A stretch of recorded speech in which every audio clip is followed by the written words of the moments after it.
She took my mic, chucked it across the room. She took my coffee that was on here and poured it on the floor and just chucked everything. So I ran out of this room and I went into that room.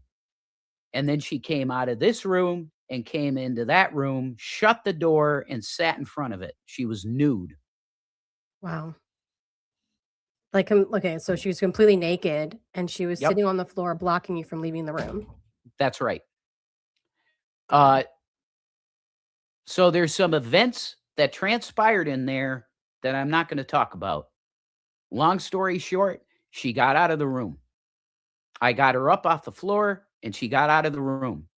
And she screamed, "You assaulted me. You assaulted me." Ran downstairs, called 911, and they showed up again. Did you tell the police this when they showed up? Mhm. And what was their response?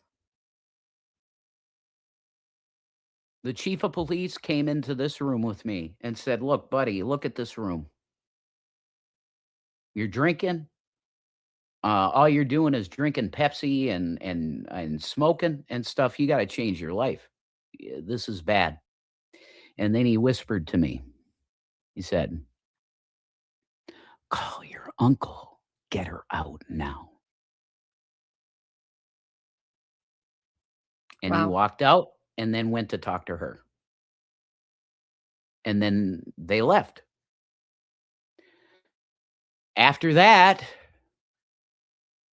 I was on the phone with Jules and I said, "Listen, honey, I got to go get some sleep. I'm fucking exhausted." So I laid down after I hung up with Jules and I heard someone down there and it was Adult Protective Services. And they called up to me, "Jason, I got to talk to you." So I had a convo with her and she's awesome. Jules has a picture of her card. And she said, "I'm going to talk to the police immediately about this." I said, "Okay." She talked to Shannon too. And Shannon said, "I deny service. Get out. I don't want any part of this." And she left. So again, I tried to lay down and get some sleep. And I heard cops downstairs. So they came up the stairs and said, "Jason, are you there?" I said, "Yeah, I'm trying to sleep." They said, "Okay, just listen. Don't steal any of her stuff. Will you give me your word that you won't steal her stuff?" I said, 100%. They said, "Okay, she's out." I said, "Thank you." And I went to sleep. Do you know, did she call the cops that last time? Or do you think, She did, yeah. okay, so she called the cops trying to get you in trouble. There's a reason why that happened I can't discuss publicly. I would discuss it with you privately, but I can't talk about it publicly. Oh, okay. Then I won't ask that. Um, I The just find cops it told me, "Don't talk about that stuff yet." okay. Okay? Publicly. I can't talk about it. Okay, that's fine. So it seems like to me, all this time she kept threatening to call Adult Protective Services on you Yep. when then they finally did show up. That backfired. Right. It definitely seemed to backfire. Yeah, because I was willing to say, "I don't feel safe in this home." She has mental problems, and she's been live streaming almost all day, every day since I came home. And I can't take this anymore. The APS worker went to the cops and talked to them about this, and that's why she got 302'd by Blakely PD. That's what happened. So are you allowed to talk about if you know when she's getting out? I haven't heard anything about that, Okay. and I don't think I'm gonna hear about that because I have no connection to her, Toasty. Well, right. None. I was gonna say you're not legally married. You're not related. You Right? don't own anything together. So there's really, Right. Right. yeah. So they're not going to tell you Nope. because And of they shouldn't. HIPAA. Yeah. They shouldn't say shit to me. Right. Right. Because of HIPAA laws, unless she decides. Wow, that's interesting. Thank you, B Yep. Tim, for gifting 5 subscriptions. I Sweet. really appreciate that. Shout Welcome. out shout out to Toasty. Absolutely support Toasty. Welcome, Crimes Forgotten, Cat, Truth and Karma, my friend Shave for Paws, and Hell. Thank you so much. I really appreciate it.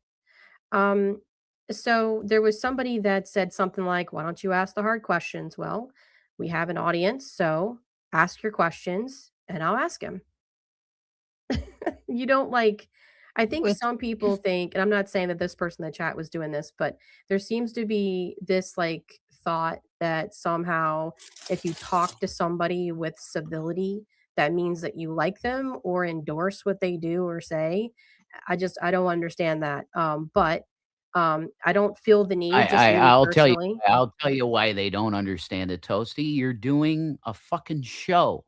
You don't support me. You're doing an interview. That's all you're doing. wait. Can I do an impression real quick? Yep. Fuck you, Rev! Why would you ever say I like you, Rev? Why would you ever say that? That's Carrie. Man, Oh, fuck you, Rev. I my don't word. like you, even though that's very obvious. I don't like you. Well, here's the thing. She came into Hussey's asking me a question, and she chooses that one to ask me. That was dumb. Hey, look at the camera and say, hold this L, Carrie. Hold this It's on L, YouTube. Carrie. Why can't it be asked? That's what I'm saying. If you have a question, just ask it, and I'll answer. I'll ask it to him so he can answer. Go If for it. you, You're I must have missed your question. I'll ask whatever you guys have in here. Somebody says, "What about when she was discharged and comes back?" Oh, this is a great question. I got a plan for that. Okay. If she shows up at this door, I am immediately calling the police. I'm not going to do anything else. I'm not letting her back in this place. No way. Okay. She can't come back here anyway because it's condemned. That was another question. Okay, so how do you know the property is going to be condemned or is condemned? It is condemned So how do you know that? because a guy came up and told me that. He Can had I? a crest on his t-shirt. He's from the county. Oh, so somebody from the county came in and told you. Yeah. I would Yep. also like to add, because I discussed this with Rev privately. I just want to add on so we're very clear. Is the fact that the chief of police was in contact with his uncle this whole time. So I think the police were trying to find a loophole in some Yep. way to get Yep. both of them out. Yep. And so this is a loophole they found. And I don't blame So Tom. I listen. Tommy called me after. I don't think it's intended for me. It's for her. yes, Not be allowed here again. but the thing was she just happened to get 302 to get her out. But that was the plan, the game plan that obviously he didn't tell Rev because, I mean, why would you tell, the two people living in the house what your plans are? So that was Right. gonna be my next question is, so Yeah. what is your plan? Because there's a bunch of people asking, what is your plan I'm if you looking have to for be a out in a week? I am looking for a place to stay. You're hearing this first here. I am looking for a place to go. I don't know where to go. If something doesn't open up within okay, by Wednesday next week, I'm gonna be on the street. So, Okay. Somebody else is asking, is it condemned or is it marked as a nuisance? Because there is a difference. I don't know. Yeah, I don't know the answer to that either. Probably marked as a nuisance because the guy said, "You got a week, then you're out." Hey, Rudolph. Hey, everybody. Somebody is saying, is it condemned until the plumbing is fixed? Hey, Marcus. I'm telling you what happened. The guy after the cops left with her and she was gone, a guy walked up the steps and he said, "Listen, you got a week to get out. This place is condemned." I think, like I told you, is that was a plan all along, and Shanny just happened to get 302'd around the same time. Like, I just, I know people keep trying to find holes in the story and they're trying to look up laws about getting a house condemned and stuff like that. I know for a fact if Rev walked through this whole, now I'm not asking you to do this, but if Rev walks through the whole house, he's already done it on private with me. Shanny is not there. And the only way we'll ever find out if it's 100% true is if Rev is not in that house anymore after Wednesday. And if he's still there after Wednesday, then that is Rev's problem to deal with other people. So respectfully, you're just going to have to either believe it or don't believe it. But at the end of the day, yeah. That's correct. I'm telling to you what believe it or don't happened. believe it? I have no reason to fucking lie. None. So B Tim is asking where's the uncle going to live. So the uncle has his own house. He lives somewhere else. This Yes, he house does. was like an additional house that the uncle had. I gave it to him for $1. Yeah. So in I this house, I inherited this house from my mom, and I told him, Tommy, I'm going to sell it because I have to keep coming down here. He said, please, Jason, I was born there, so I gave it to him for $1. He doesn't live there. He though. said, Jason, just know this: if you ever need this place, it's here. And he fulfilled that for sure. So He didn't offer it to Shanny, I though. also like to clarify something else. Let's just say, for shits and giggles, Rev's uncle's lying to him just to get him out of the house. Regardless, he's going to be out of the house. Like, Shanny's not coming back. Like, let's just say that they just made this fucking story up to get him out. At the end of the day, he has to leave the house. It's no option. it's over. Yeah. somebody is asking, have you asked your local resources for help with Shanny will be back, and this is not the end. True, just not this house. It's just somewhere else. There's a bunch of people asking. Because now Jason is asking, oh, I need somewhere to live. Why doesn't he go live with Tommy? Why isn't this playing? There's an audience member that's fed them that they're going to. It's fine. Okay.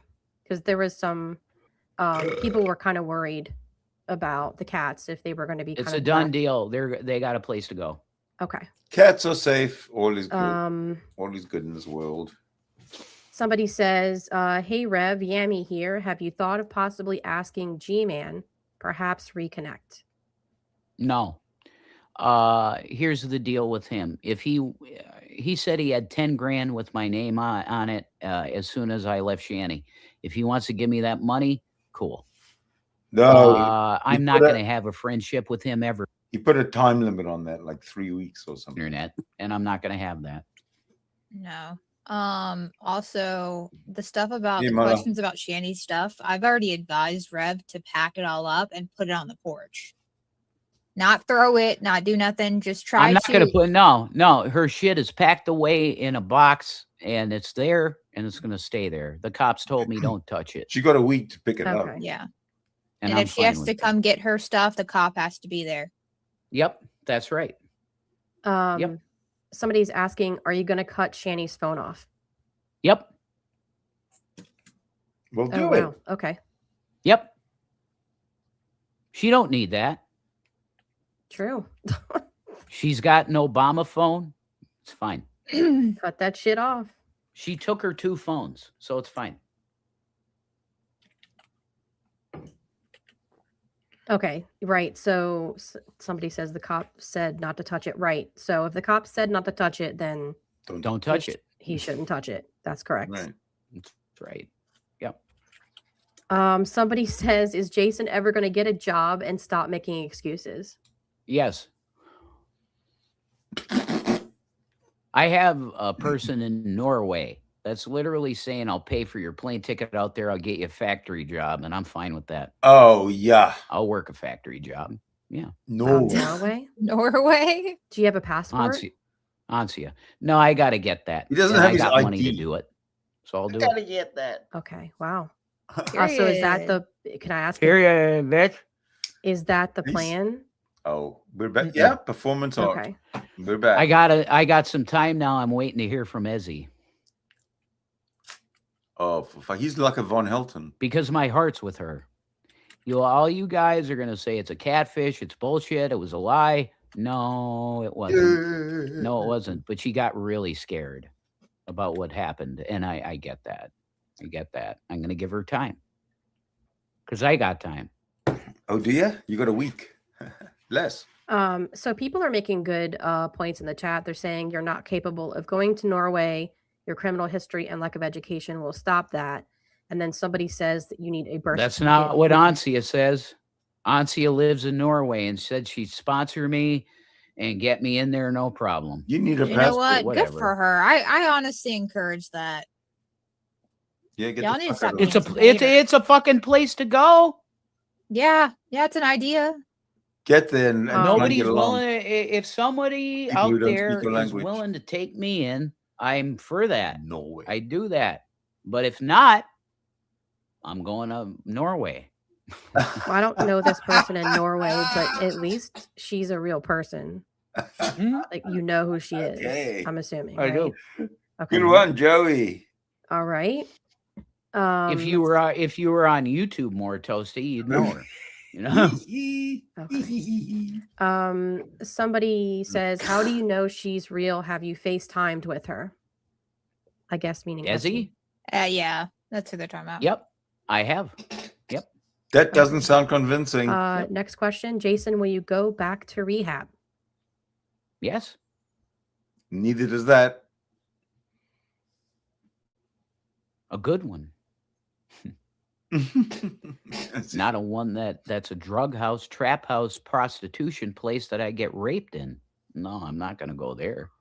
But I'll go to a real rehab, yeah. And I want to have good meds.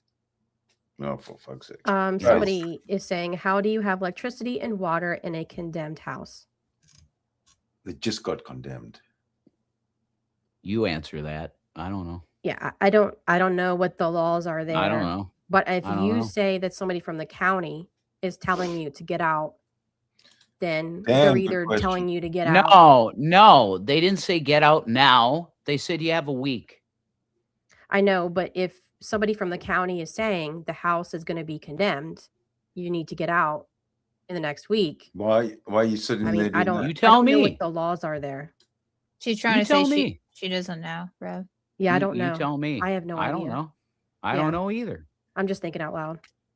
I don't Hey, know. Black Eye either. TV, what's up? Rev, BGTV. chill, daddy.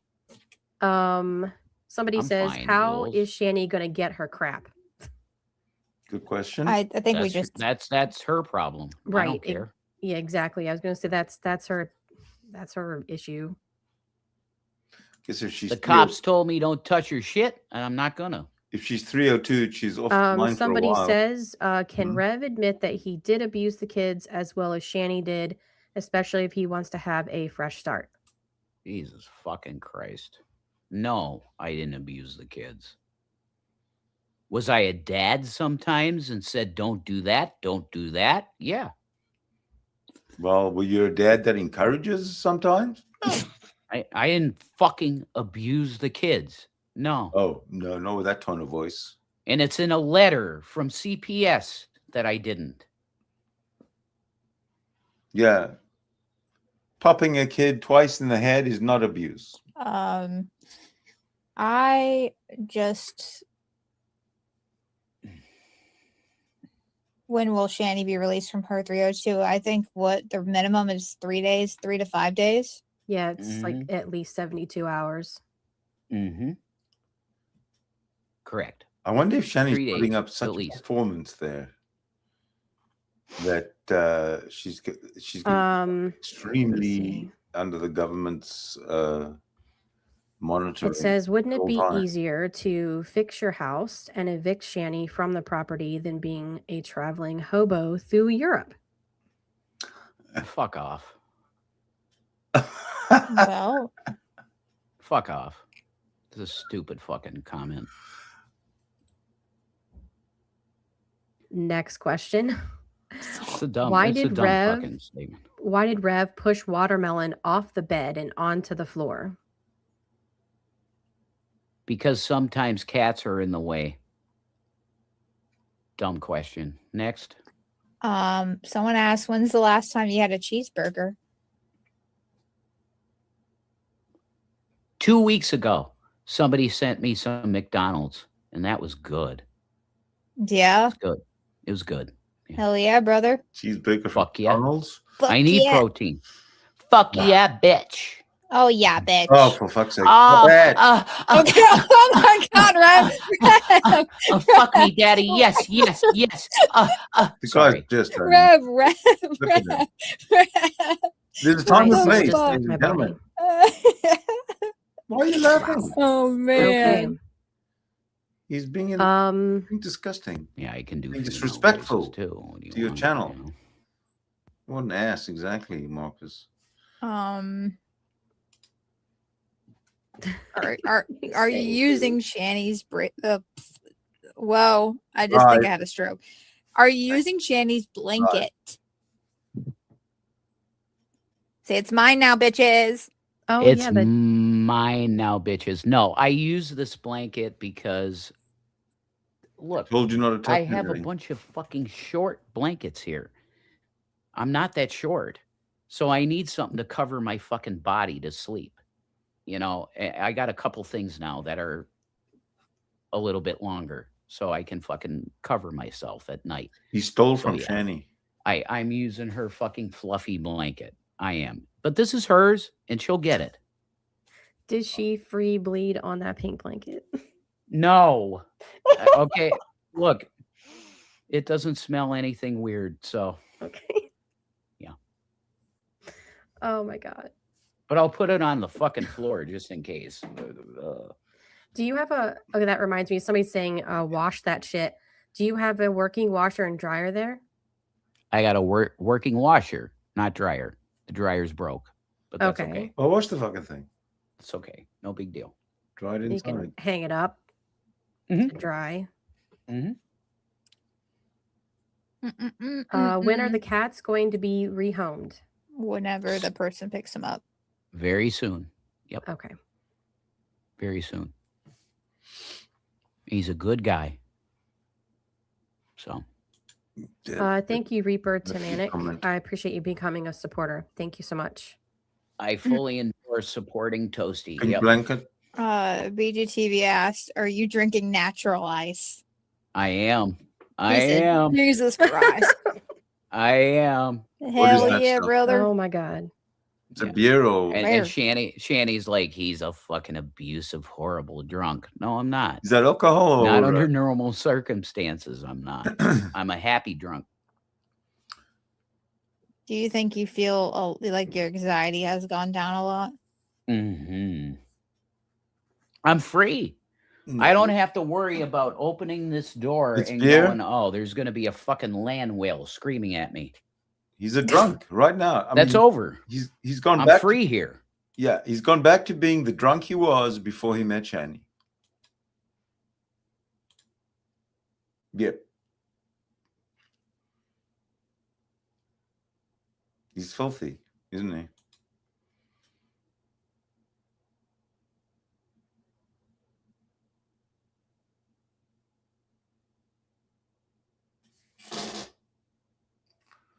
$4:30. I have to make coffee. I'll be back.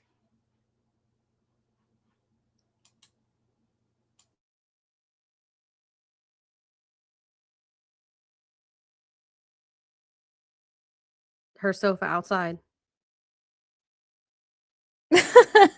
Rev.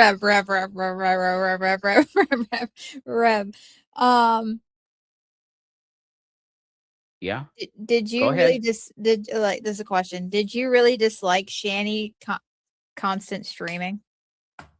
Did you dislike her streaming all the time? I couldn't sleep. Yeah. She's so fucking loud. And I can be loud now. She was so fucking loud that when I was trying to sleep and she's streaming 24/7, I couldn't sleep. So yeah, it's great to have peace in here. It's really good. Somebody's saying, will you record when she comes back? Sure. Wow. I will be watching that for sure. Of course you will. Wow. Oh. I'm Of curious. course you Like will. seriously, what is she gonna be like when she comes back? You know. We'll see. I hope she fights the officer.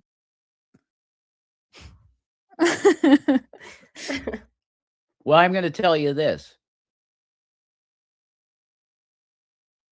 The man told me, I don't know who the fuck he is, but he said, you got a week to get out. You're done. So if it's 72 hours, she gets back here. Like I said, my plan is you're not getting back in here. She has no The right. door, the door is locked, and it's going to remain locked. If she shows back up here, I'm going out the side door, and I'm going to sit with her while I call the cops. I would recommend not sitting anywhere near her. I told him this too. Yeah, you should probably stay in the house and keep her outside because she's gonna accuse you of shit to try to get you arrested. Well, it depends on the weather. Okay. If it's super cold, I can't leave her out in the cold. Okay. That's fucking abusive. So as soon as she comes back here, if she comes back, I'm calling 911. That's what I'm doing. That's the plan. Okay. Well, I would like to make it known that I recommend that you not go near her. That's just my opinion. I don't think Yeah, that I don't want to go near her either. But I if it's super cold outside, I can't just leave this fucking person outside the door freezing. That's fucked up. Well, do you know what I said? That's a big bitch. in my Yeah, opinion, but she deserves to yeah, sleep on the street. stop it. Stop it. Nobody deserves to be out in the cold. No one. Not even Shannon. We will have to agree to disagree on that. You know what I think? What if I said that about you? Oh, Fuck you. Fuck you. You don't deserve a domicile. You don't deserve warmth. That's bullshit. You do. So does Shannon. She's The a human domicile being. that I live in, I have because I worked for it. And Whatever. I'm not What out the here. fuck ever, dude? But here's the thing. I She's a don't abuse. human being. She doesn't deserve to be cold on the street. Nobody deserves that. Here's the No thing. one. I don't ever abuse my family.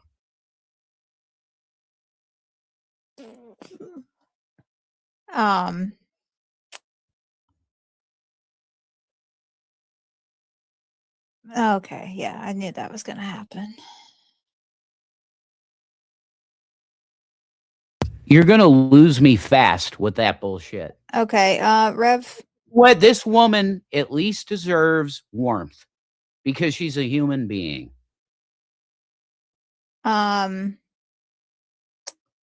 Honestly, I just really want to focus on talking about you in general. Because everybody has their different opinions about the Shanny thing, but I think we're all trying to figure out how you're adjusting so far.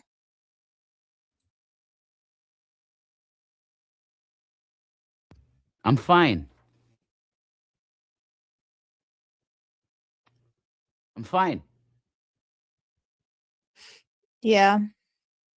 And we Do talked I about do I know that I'm out of here soon and I'm homeless? Yeah, but I'm fine. yeah. If you want to tell me that a human being, and Shannon is a human being, doesn't deserve not freezing to death, you're full of shit. Because she's a human being.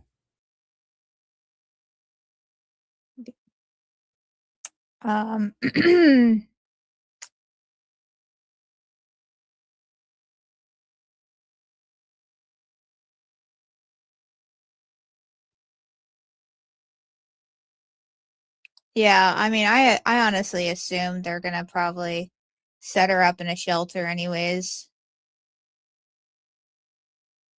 I think that's what's gonna happen. I hope so. Well, if you think about it from the perspective of the place she's at now and the condition she's in, right? I don't know. I'm Yeah. not going to assume if they're going to keep her longer or whatever. I would hope and pray that they get her medication because she's clearly not mentally stable. I think she needed to go, and they would be more than willing to give her better connections, put her at the top of the line. You know what I mean? They didn't with us as a couple. Well, I think it's a little different now with her condition and like where she's at. You know what I mean? Like it's just like True. Yeah. unfortunately, that's how it has to be, and especially in the States, with medical care and mental health. I see somebody in the chat named Lusty McButt. I really like them. They dressed up as a clown and shit, and that's funny shit. It's good stuff. They're Lusty is actually asking, is there any chance Uncle Tommy will let you move in with him? He would, but I'm not gonna put that on him. He's an old man. I'm not gonna put that on him. No. I have a solid 6 days to figure this out. So I'm gonna do that. Yeah. I'm not gonna put that on an older man. It's not right.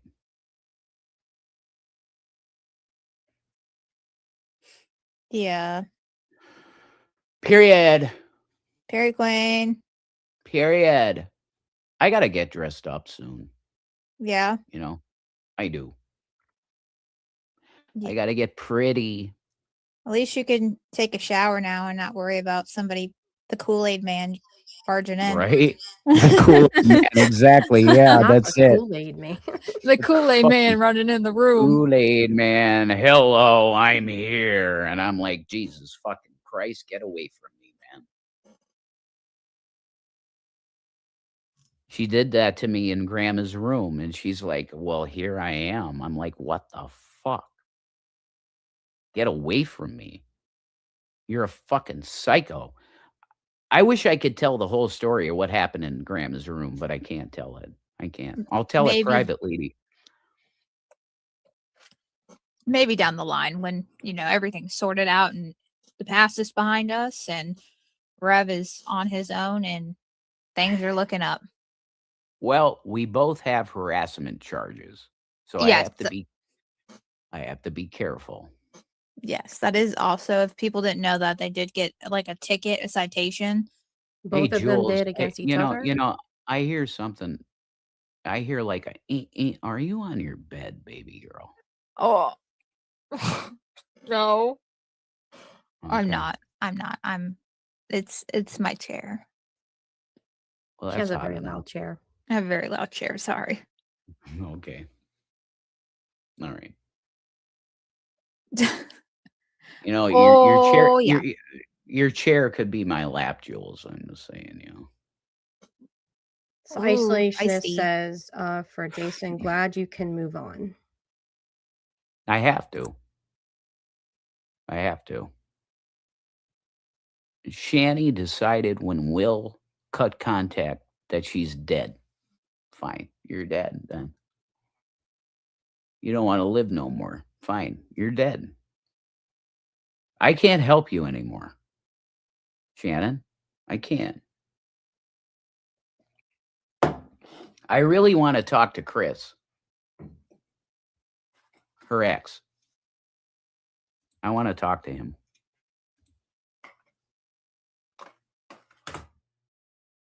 What do you want to talk to him about? What he went through.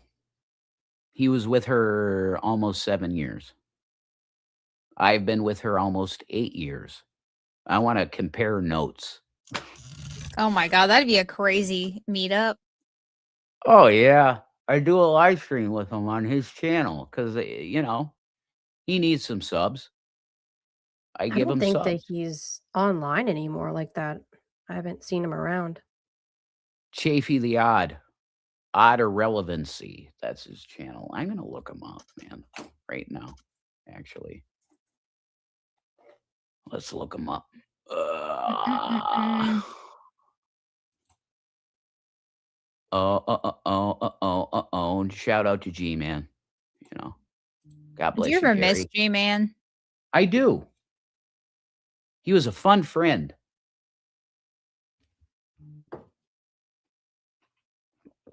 Odd irrelevancy. Let's see. Are you here, Chris? What's up? Right there, he is. There he is. Has he done anything new recently? Let's see. Oh my god, that's Bucky. Bucky, you're One funny. 1 month ago, 3 years ago. Nah, he hasn't done anything new. Yeah, I'm I gonna think try. I'm gonna try and connect with Chris. You know,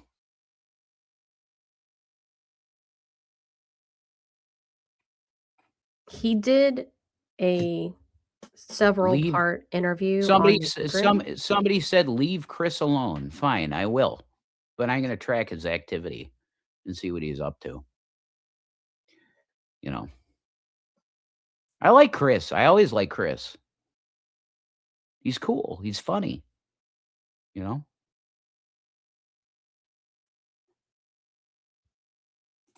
So that's another question I just thought of. Are you gonna at some point talk to a doctor to get formally diagnosed with whatever to I be able am. to? I am formally diagnosed. Okay. I'm severe bipolar 1. So a doctor told you that? A psychologist told me Okay, that. that's great. Yep. Okay, the reason why I'm asking is that, Shanny had a history of, like, self-diagnosing people, and I just wanted to make sure that you'd actually spoken to. I was diagnosed with that the first time I went to rehab. Okay. I have a question though. This is a serious question. Mhm. When you go to rehab, like, what is that like? That's a really big and long question. I'm curious, like, what do you do in rehab? Like, you just like hang out? You go to groups Okay. that try to teach you coping mechanisms of life, and I was helped a lot with that, a lot. So, breathing techniques, oh, when you get really stressed out, you go 1, 2, 3, 4, 5, 6, 7, 8, 9, and 10. Like that. So people in the chat are asking, they said, "Did Shanny ever truly show proof of any disabilities to you Yeah. from an actual doctor?" Yeah. Yep. She's got fibro, she's got osteoarthritis, various health issues, but she's way more mobile than she lets people know. I agree with that. She ran up those steps this Yeah. last time. The last thing that happened, she ran. So she can walk fine.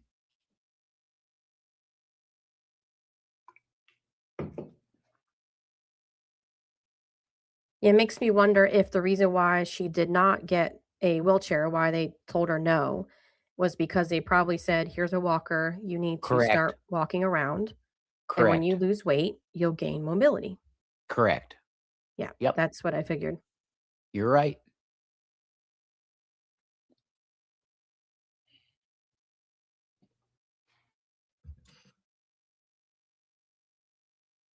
Somebody says, "How often did she go to the doctor?" Let's say when she needed her meds again. When she needed a re-upper on meds, she'd go. Other than that, she didn't want to go. Period. Period. Period. End of fucking story, baby. Bitches.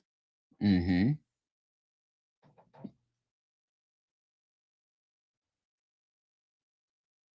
How are we doing on viewers? Are we good? We have 600.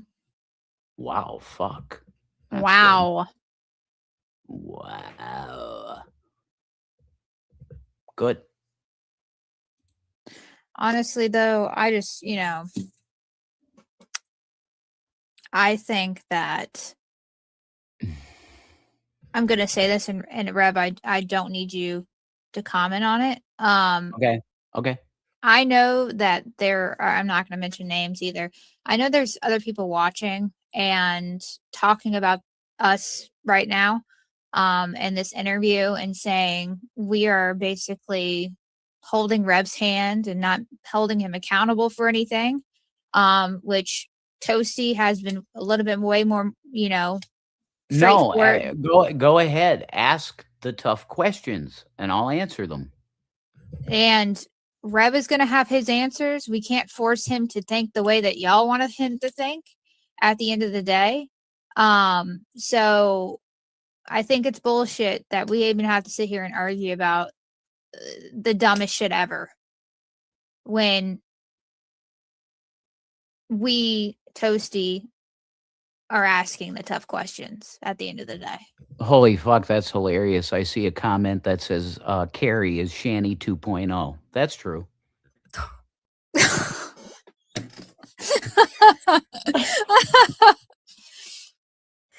Here's the thing, though. So I had a YouTube channel for over 6 years. And throughout the 6 years that I was on YouTube, I had multiple people, G-Man, Corky, a bunch of people on my panel that I didn't agree with at all. And I think that it's just me personally, it's rather childish to think that you can't have a conversation with somebody that you disagree with. um i just I just don't understand that kind of mentality, which is what I said at the beginning. um I think that it has nothing to do with who we have on panel right now. So that's all I'm going to say about that person. Exactly correct. Why the fuck do you have to agree with someone to have an interview? I mean, ABC News, NBC, all the major networks had interviews with Charles Manson. Did they agree with Charles Manson? No. Well, They see, were that given, I'm sorry, go ahead.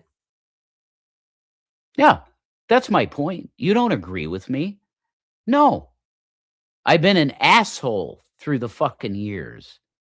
And I get that because mainly I was defending that person that was downstairs. Okay.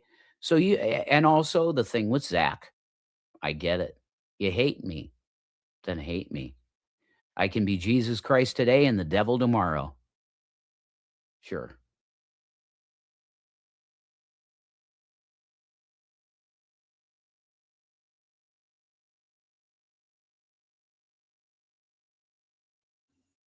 Somebody says you look well rested, Jason. You needed the sleep. Oh my God, I did. And Jules got fucking scared. She's like, where the fuck are you? I was sleeping, Jules, honey, you know? Somebody is asking, have you ever apologized to the boys? You hear that? That's a loud siren. Yes, I have. And they still call me dad. Last time I talked to those boys, they still call me dad, which they shouldn't. But I guess I was the closest thing to a dad they've ever had. And that's sad.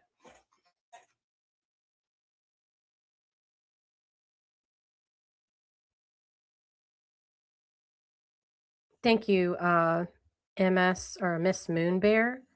Yoshi won vindication. We are grown. Thank you very much. And yes, he can see the chat. Yeah, I see the chat, but I'm reading it periodically, you know? Somebody's saying, what did you apologize for? I apologized for their lives that they've been in limbo almost since they've been no, they came out of the womb in limbo because their mom left their dad that was a crackhead, and she did the best she could with them, Shannon. She did, and they turned out really good. They're good kids. So how bad is Shannon then? Hmm, probably not that bad. She's just mentally ill, that's all. Were you aware that, excuse me, were you aware that she lost the kids the first time when she was with the first husband? That's inaccurate. She lost the kids in 2012 when she was with Chris because she tried to kill herself. So you're not aware of her losing the kids prior to 2012? That is not accurate. That's a lie.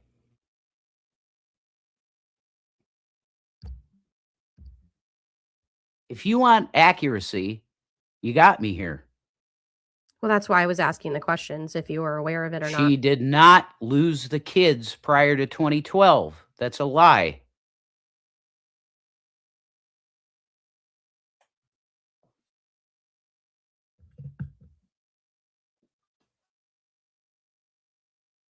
She lost her kids in 2012 because she tried to commit suicide.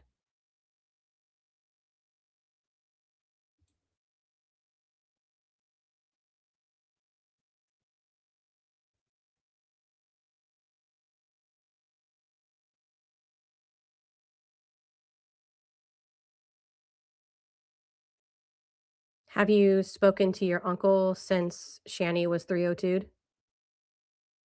I have.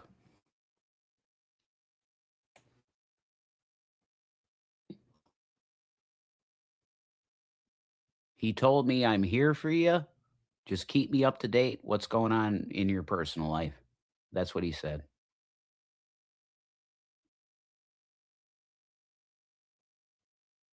Miss Moonbear, sorry, says it takes a village. Those boys have been lucky to have a solid village throughout Shanny's neglect.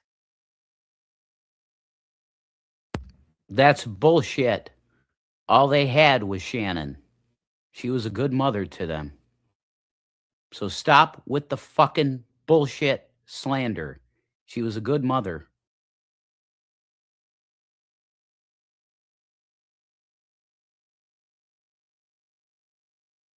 Okay. I see a comment.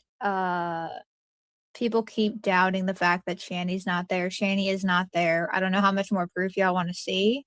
Um, but that's kind of silly that we keep repeating that. No, you know what? I see that you just want to slander Shanny, so I'm out of here. Bye.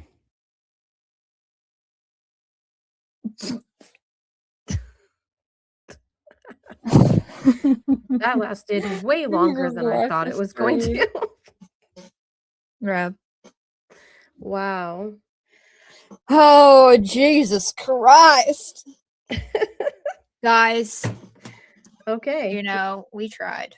Okay. I'm gonna go back and read. We I think tried. I missed a Rumble rant, and I apologize. I don't even know. Was he reading the chat? I think he was. Yeah, he was reading the chat and he was getting pissed off.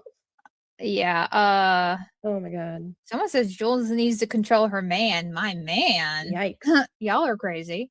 Okay, thank you, B Tim, who says Shanny is an adult. If she freezes to it, is her problem. She will use sympathy to pull you back. If you want to change your need to cut her off, if you want to change, you need to cut her off 100%, and then you aren't taking this seriously. I also want to say that I did have, when I was on the phone with Rev earlier, I was having a conversation with him about the whole Shanny coming back to the house, whatever, blah, blah, blah, blah.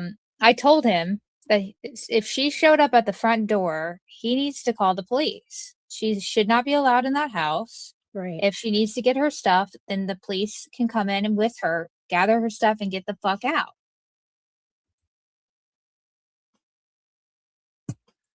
The real Von Helton, thanks for the lulls. Thank you for being here. I really appreciate it.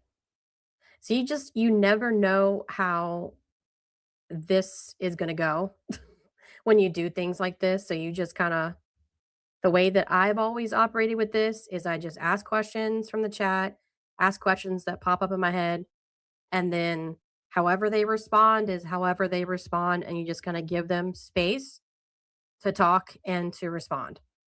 And I mean, sometimes you have to give people rope to lie and to contradict what they said 5 seconds ago, so that you can further expose them.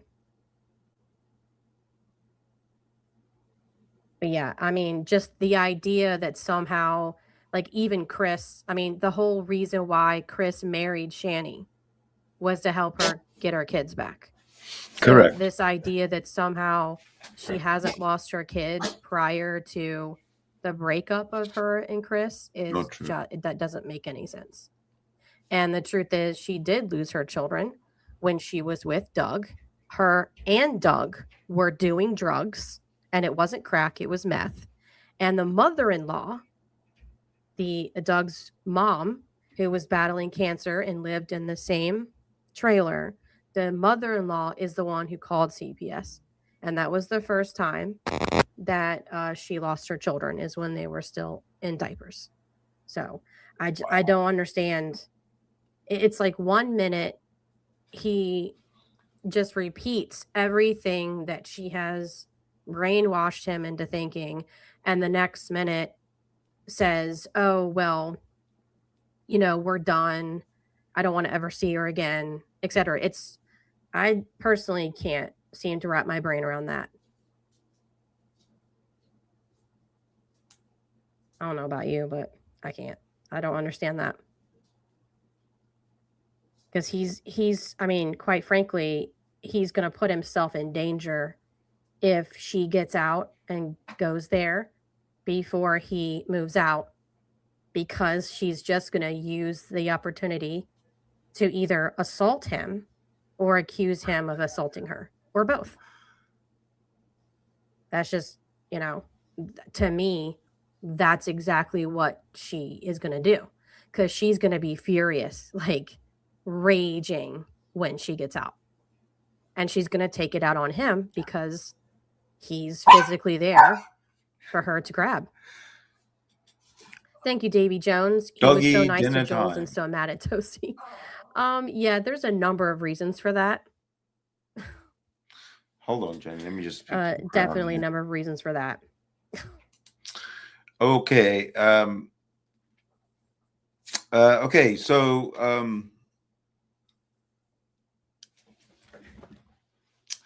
I missed all of that because I was on the phone, and so I don't know what was said when Jason left or anything like that. So if the Jason scenario is over and they're nowhere else and the interview is over, I will move on to the next thing. So I'll wait for somebody to respond. If anybody knows anything, if you don't know anything, don't respond. Come on, don't be ridiculous. Nothing there. Oops, nothing there. Well, I'll tell you what.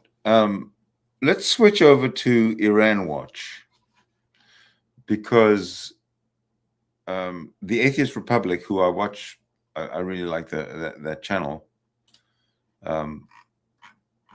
Let's get rid of these guys and go to Iran Watch. There we go. Hang on, Jenny, baby. I can feed you right now. They don't say anything because they are afraid. And they are in silence, they don't say anything. Is this the silent majority of Iran out here now? Yes, that's right. You want the Shah to return? Yes, show. I send to the country. What about you, Shah?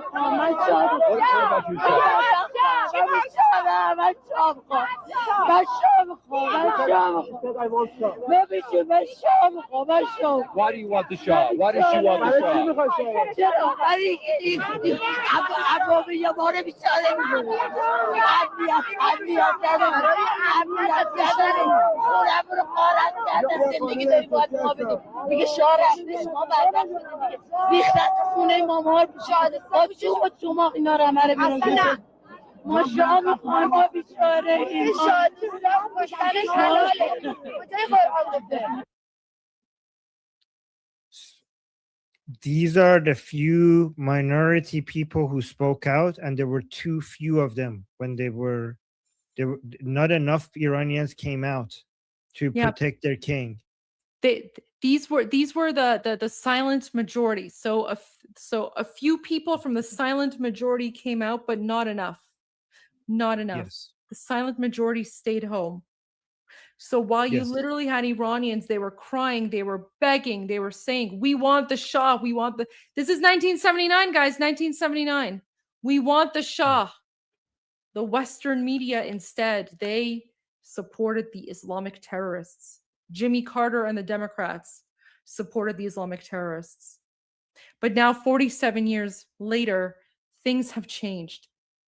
And we have an American president who, for the first time since 1979, is standing on the right side of history. And God bless America. God bless President Trump for that.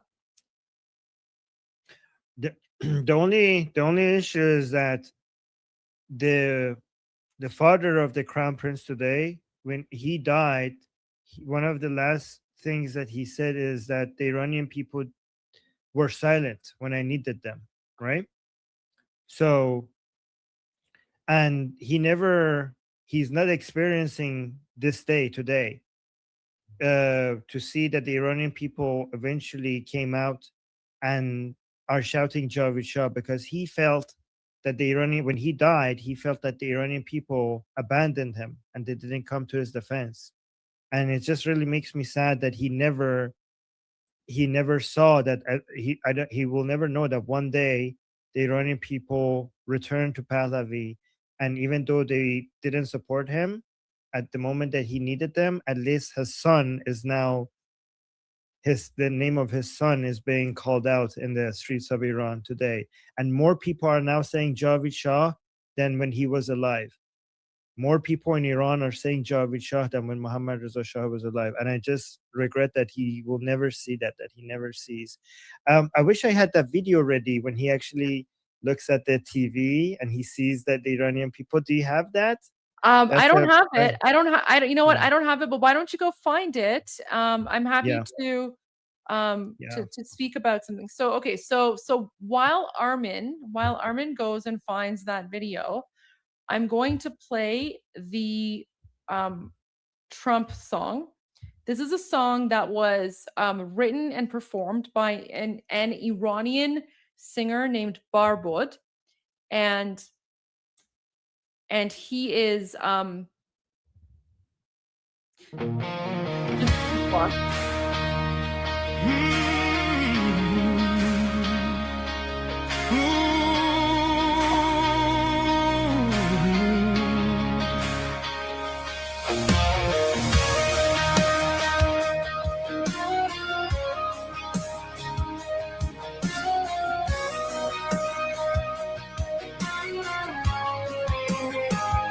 Streets are burning, voices rise. I love country Peaceful music. hands beneath the skies. Police in black, they draw the line. Basic GIRGC crossing every sign. They shoot at us, no shame, no fear. 11 souls are gone this year. We All the march footage with you're hope. seeing right now, We this is from the stand as last one. 12 days, guys. Oppression ends, the fight's not done. Act, Mr. Trump, a genius, bold and strong. You never surrender, that's where we belong.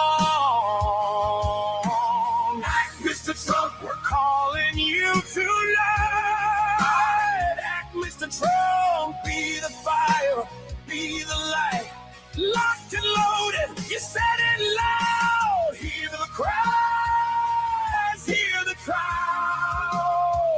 Mr. Trump, don't turn away. Hope is rising, lead the way.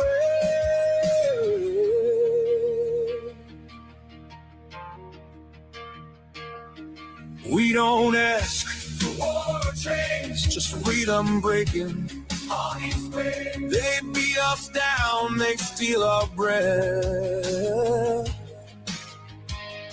Khamenei regime survives on fear and death. The world is watching, time is now. History waits for your vow. From Tehran streets to every land, we reach for the steady hand. Don't let Democrats rewrite you out. Don't let them say trap always chickens out. Mr. Trump, a genius, bold and strong. You never surrender, that's where we belong. Mr. Trump, we're calling you tonight. Act, Mr. Trump, be the fire, be the light. Lock the loader, he said it loud. Hear the cries, hear the crowd. Act, Mr. Trump, lead us to God bless the USA. We believe in you. We got Crown Prince. Hear his name. Reza Pahlavi, our hope and flame. He is hope, democracy's door. Stability in Middle East, we're longing for. The people shout from young to old. One leader, brave and bold. Friendship keeps the future free. That's the iron we want to see. Free life for BB, let him stand. USA's we all hand in hand. Strength agrees and clear and true. A safer world starts here with you. Iranian say it loud and proud. We love you, Trump, above the crowd.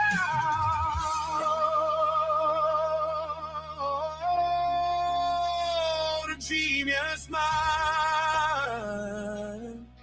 a patriot strong, a doer, fighter, where we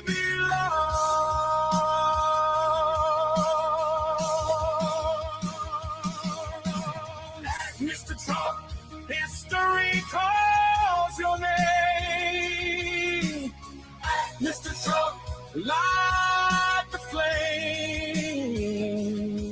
from broken streets to freedom strong.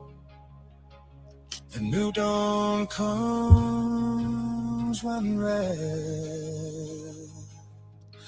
Mr. Trump. There you go. There You you have go. the video, Armin?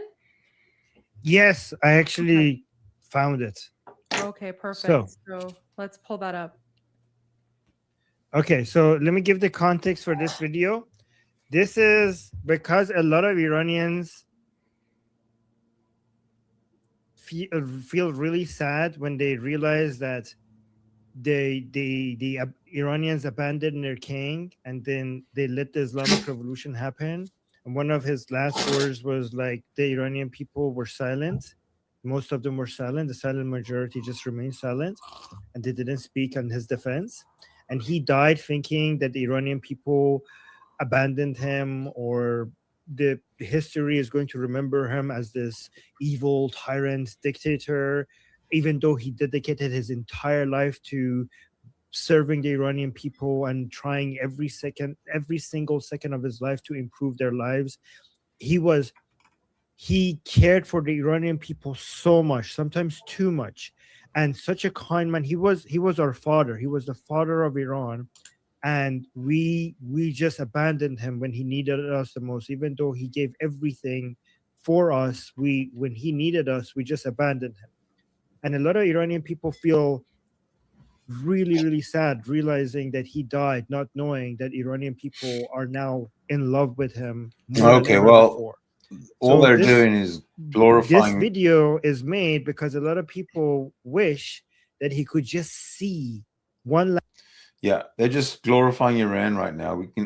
I'm more interested in the actual revolution and the overthrowing of the regime.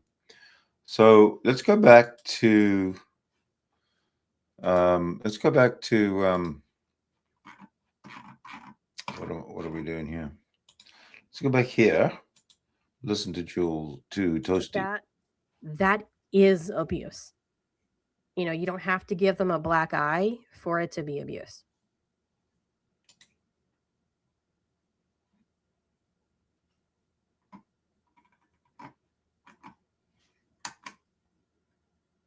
The proof is in the fact that CPS took him LOL, yep, and never gave him back. And that was something else. Somebody else earlier had a question where they were like, shit. Well, oh my God, it was just in my head a second ago. Fuck. I'll remember it in a second.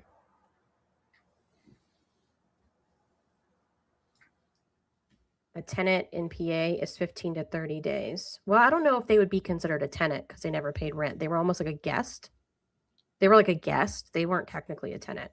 But see, I don't know if that's in that state. They consider those two things under the same category. So I'm not sure.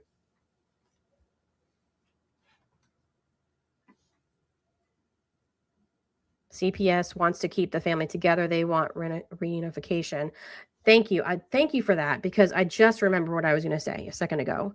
What I was going to ask him and what people in the audience were also asking too, I never got to it, was the fact that why is it that in like the 2 years between 2022 and 2024 when PA CPS had the kids in foster care before, the youngest was adopted out and she lost her parental rights, why in those 2 years did she not visit them? And I mean, it's kind of obvious the reason, but I wanted to hear what his thoughts were on that. But I don't think that I would have even been able to get that sentence out of my mouth without him leaving. So, oh well.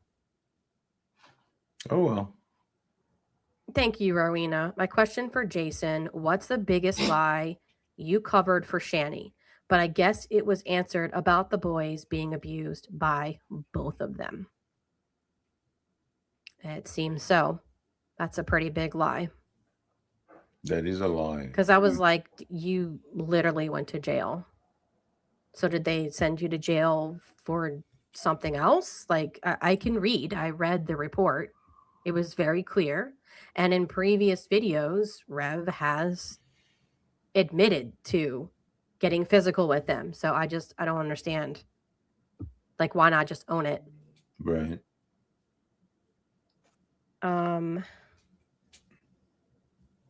This is all just as wild that this is where they both are nowadays. Nothing much has changed except the address and the boys.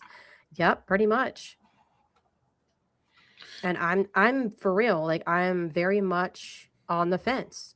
I could definitely see her getting out and being sent to a shelter or on the street somewhere.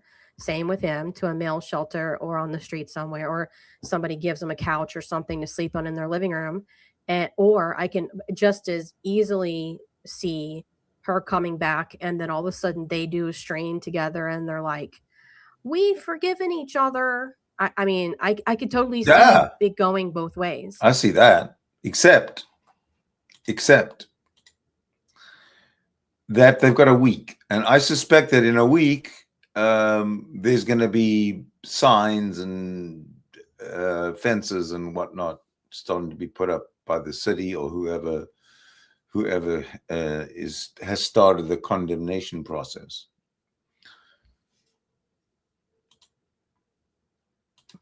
Like, I don't like there's no way that I'm ever going to agree with someone that says that she was ever a good mom. She's a shit mom. Senrisa, thank you so much. Trying to get this work. Oh, you got it to work. Thank you. Yeah, good to see you. He's beyond, excuse me, he's beyond talking and therapy. Bull, he needs the ever living shit kicked out of his bitch ass. Hey, you know what? If it works, I don't know. I mean, that's why I was asking, who gave him the diagnosis that he claims he has, because Shanny is notorious before Jason, even of just like self diagnosing herself and other people. And it's like she claims that somebody has something and then she claims that they haven't. It's just like, no, that like I wanted to make sure that he actually did see an actual doctor. And if he did, which he claims that he did, then he should be working with a psychiatrist to get on the proper medication so that he can move on with his life and do whatever he wants to do with his life. But I feel like that if you are supposed to be on medication and you're not on medication and you are not under the care of a doctor when you have something that can very much affect your everyday life, I don't know how you're going to be making clear decisions. What irritates me the most about Rev when he denies the boys were neglected or abused is the house tour video. Both boys were sleeping in filthy, unfurnished rooms. Yeah, I don't, yeah, it was pretty bad. Like, we all knew that it was bad because we had watched streams where abuse was happening in real time. We did not know how bad it was as far as the environment that the kids were in until that video came out, and I literally cried. I was like, "What the hell?" Like, how could she ever justify that? The fact that he hasn't stopped drinking and is still defends Shanny shows no change. I agree with that. Absolutely. That that does not say to me that he is that he has changed.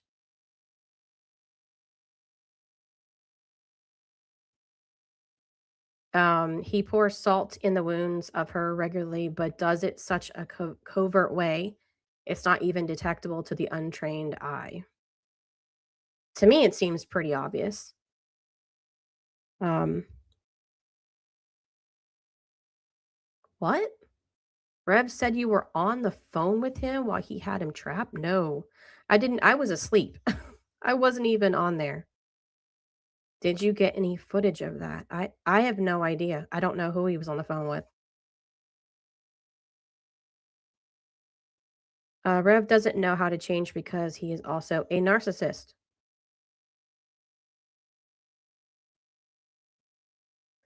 He's going to hurt someone. I have no idea. I'm still on the fence. Yeah, me too. Like I said, I mean, to me, it's a 50-50 shot. This is the longest I've ever seen him like rebuff her bullshit, I guess. Like, this is the longest that I've seen them apart, but that doesn't mean that there isn't a chance that she's coming back and he's gonna, get back with her or whatever. I don't know. I mean, for me, it's like I'm gonna wait and see approach. I'm gonna wait to see what happens, because I could definitely see it going both ways. I agree, PB Gate. I remember when Shanny would talk about how William was going to move back in with them when he was 18 and blah blah. Yeah, that didn't happen. Clearly. When do you think the 302 police body cam footage will drop? I got my popcorn ready for that. I have no idea. And I don't even know the laws in that state, but maybe I'll look into it. Hey, Davis fam. Yeah, Shanny is very manipulative. Absolutely. The only thing that will change that codependency is separation and counseling. I agree with that too.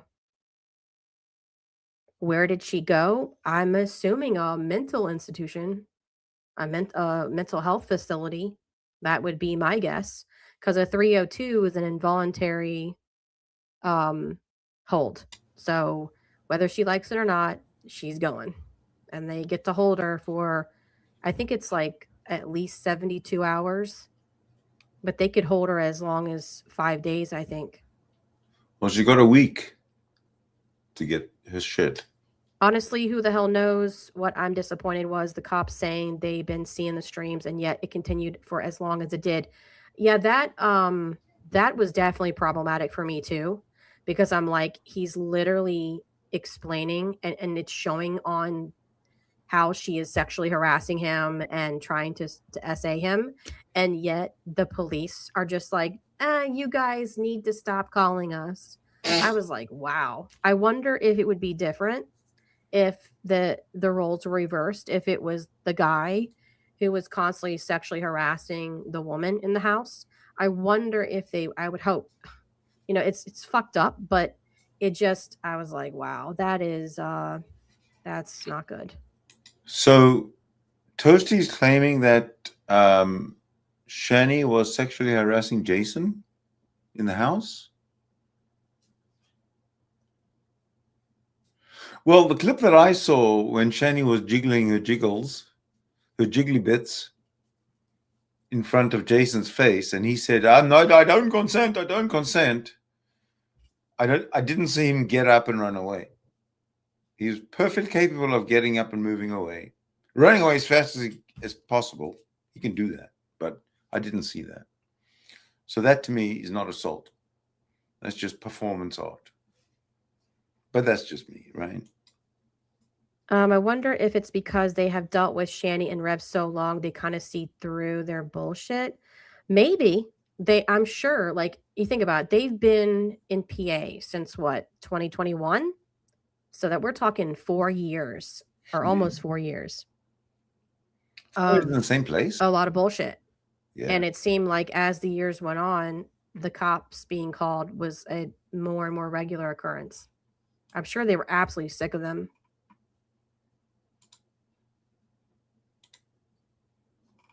Dude, female victims don't get justice. Yeah, that too. That's very, very true. Female victims don't get justice either. It's really fucked up. Yeah, but is this really Shanny and Jason right now? I would say that too. How many times can you back out of charges? I'm surprised he said the chief of police is a family friend. Yeah, I think the chief of police knows Rev's family, is friends I know with the story. the uncle or knows the uncle. No, the story is that the chief of police and Jason's uncle or Jason's father or Jason's family member were best friends. And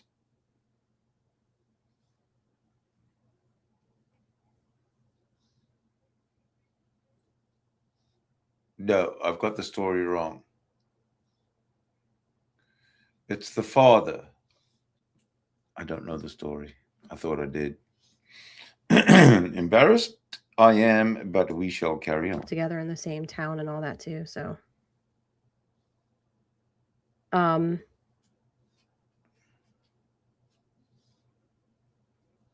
Rev said he would only seek therapy if things didn't work out with Ezzy, so he's not seeking help. Exactly. Yeah, I don't know. Yes, you do. It's all fake. Oh, CRR. Did my gifted memberships go through? No, I didn't see them. I'm sorry. I don't see them. How would you like? No justice, no peace, but if we switched it up again? So we'll do this time. Let's get rid of that. And we'll get rid of that. And your memory is his mother and the chef parent. Yeah, something like that. The mother and the parent, this chief parent, right? The mother and the parent of the chief were best friends, and these are the offspring. Jason from the mother, and the police chief from the mother's friend. Thank you very much. Good memory. However, it is time to change gears again. So,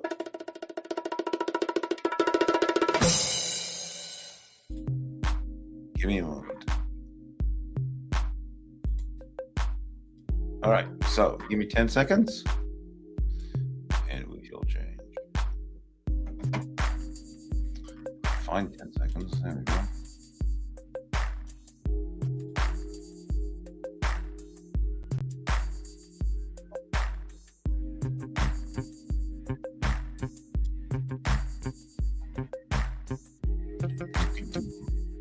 If we could figure out how to switch this music off,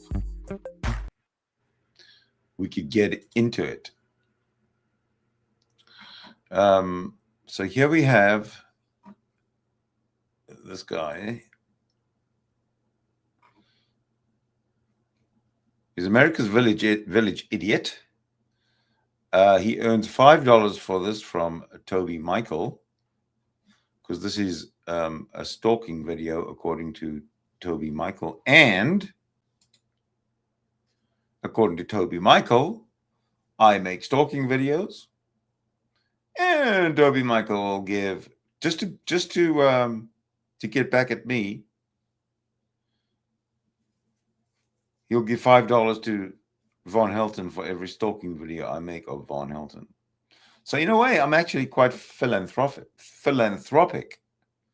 because I don't have to make videos of Von Helton if I don't want Toby Michael to send him $5.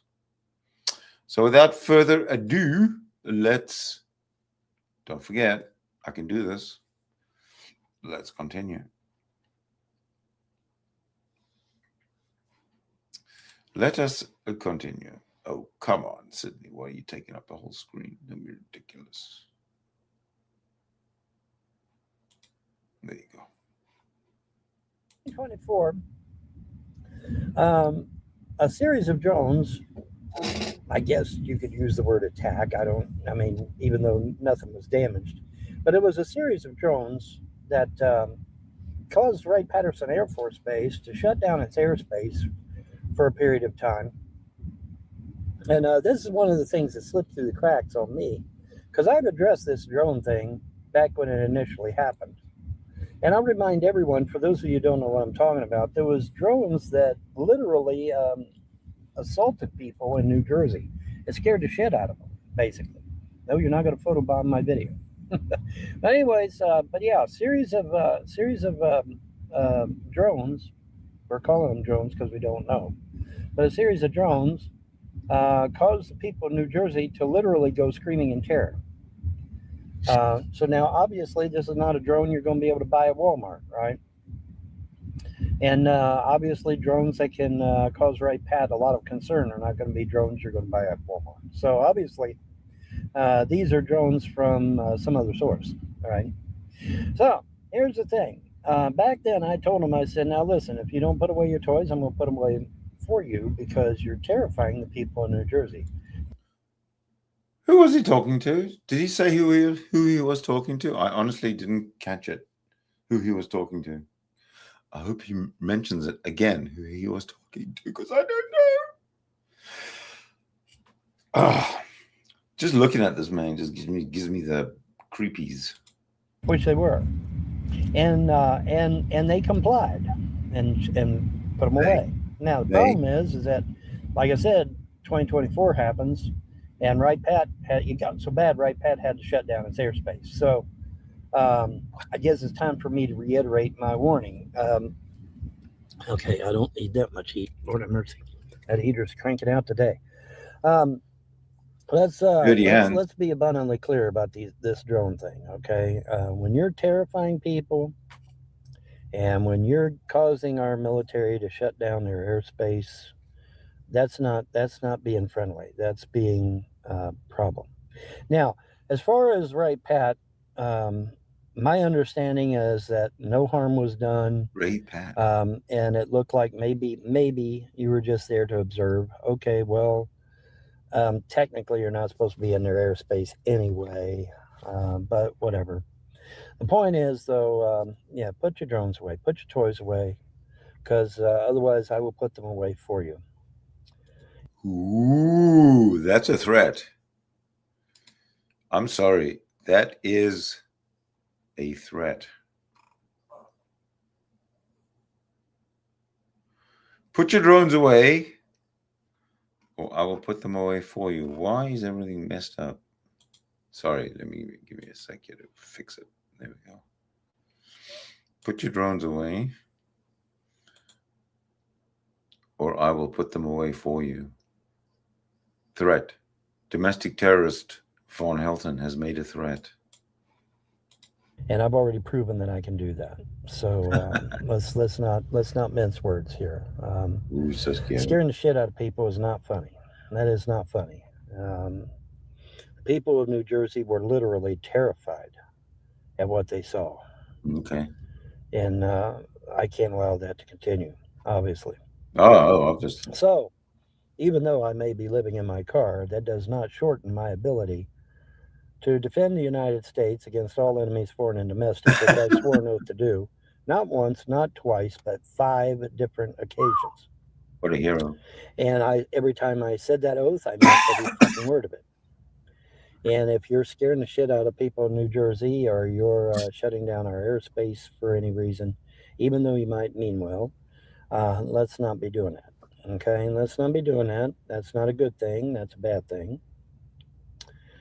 And I will make you put your toys away if you don't put them away yourself. All right, no more drone stuff. Okay, I think the American people have had enough of that. All right, it's one thing. It's one thing to take some pretty pictures and then go home. It's quite another thing when you're running around terrorizing the shit out of people. Okay. For those of you that were not aware, just Google drones attack New Jersey or something similar. Damn. You give me no other choice. Drones attack New Jersey. Damn. Drones attack New Jersey.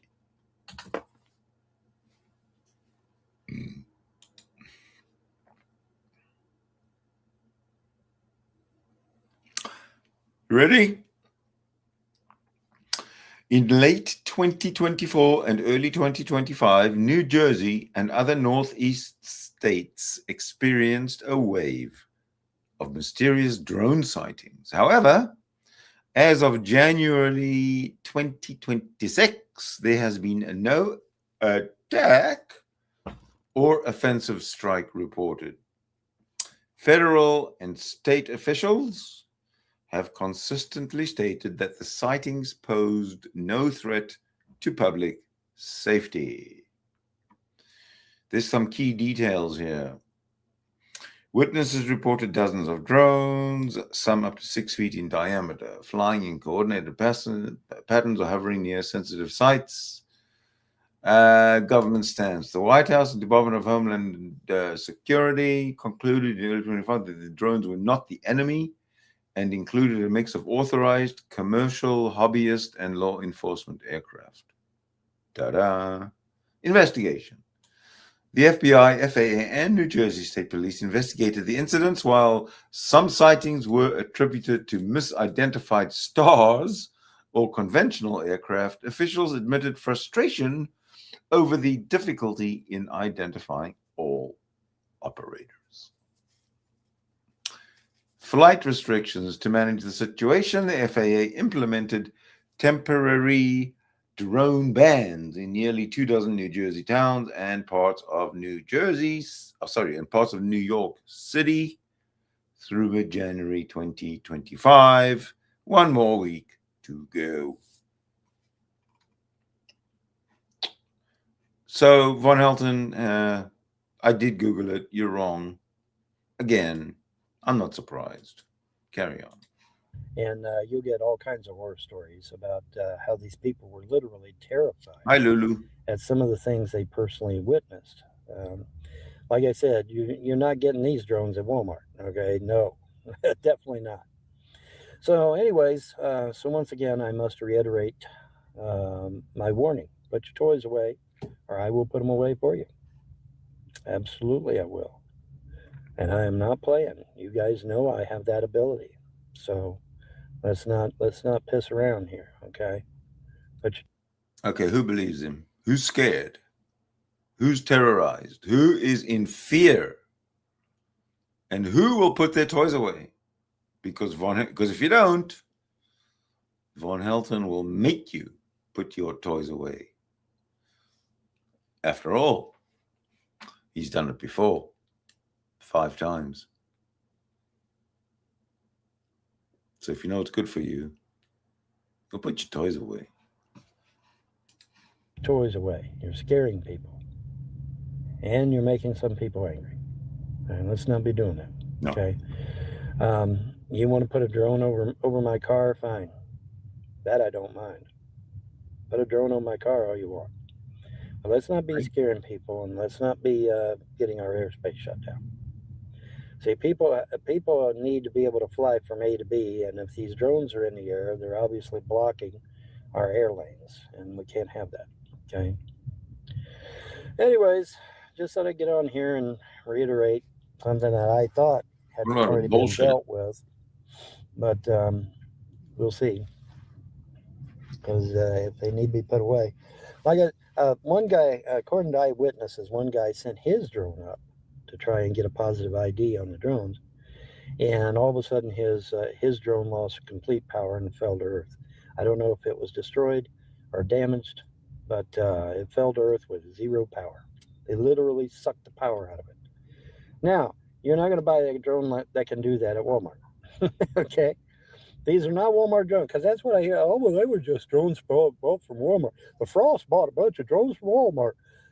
Wait a minute. No, they didn't. No, they didn't. These are not domesticated drones. Domesticated. And the domesticated drones are not able to get anywhere near them. Domesticated drones, folks. They were wild at one time, but they've been domesticated. Good job. Good engineering, I want to say.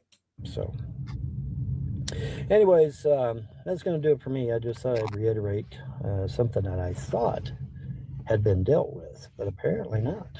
So I have no qualms about dealing with it again if it should arise. So anyway, y'all have a pleasant day and a better tomorrow.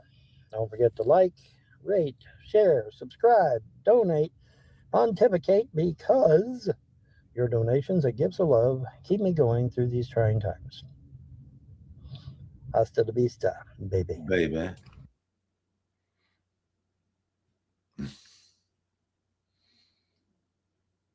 Hasta la vista, baby.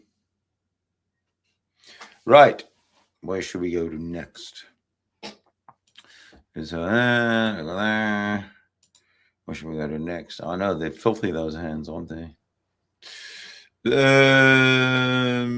Let's go see what Jules is doing. I thought I had put it up. What?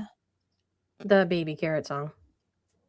Baby carrots. Oh, they're just talking. Jules receiving dick pics for our sins. All right, so we don't have to watch that. Let's see if where was I? These guys. Here we go. Let's go here. Iran that I left. This is not the Iran that I left like 20 years ago. Iran. So people are saying, what's the chador? The chador is a form of hijab that covers more of your body and more religious, only if you're very religious. It's basically it's like a black blanket. It's like a black bed sheet that Iranian women just like put over themselves, and they just like wrap themselves in like a black bed sheet, and it makes them look like a garbage bag. And it's called chador. Like a dementor. Dementor. Yes. It's a Dementor. It's a Dementor look as the chador. Okay. So yeah, no, guys. So the burqa is the one that covers your face, right? Iranian women, they don't really cover their faces, but the chador, it's just like this like big black blanket, and you wear it over yourselves, and you have to hold your hands to like wrap it around yourselves, and then you basically just look like a walking black garbage bag. It's just a just a Dementor look. It's exactly like the Dementor look. Yeah. And it's also a pretty fitting comparison because they also suck joy out of life. So basically, they look the same and they act the same.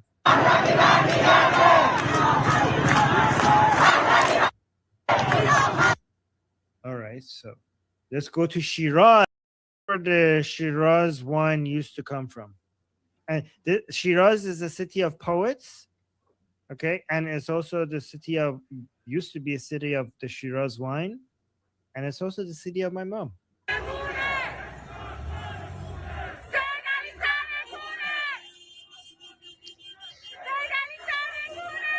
I guess for context here, it's in Tehran. It's 5:15 in the morning, so there's a full day ahead. So you can see the men on that side are saying, "This is the year of blood," and the women on this side are responding to them by saying, "Khamenei will be toppled."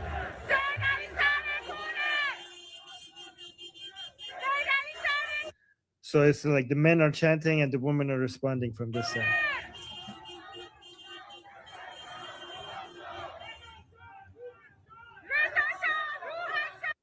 So now they're saying, "King Reza, blessed be your soul." Wow. So for people who are new here, we have 3 Pahlavi kings. The first Pahlavi king was Reza Shah. The second Reza Shah or Reza Pahlavi, King Reza Pahlavi. The second Pahlavi king is Muhammad Reza Shah or Muhammad Reza Pahlavi. And the third Pahlavi king is the current crown prince, which is Reza Pahlavi, Prince Reza Pahlavi or King Reza Pahlavi. So when they say Reza Shah Ruat Shah, they're referring to the first Pahlavi king, which basically saved Iran from absolute collapse and built it and industrialized it and made it modern. And they're saying Reza Shah Ruat Shah, which means King Reza, blessed be your soul.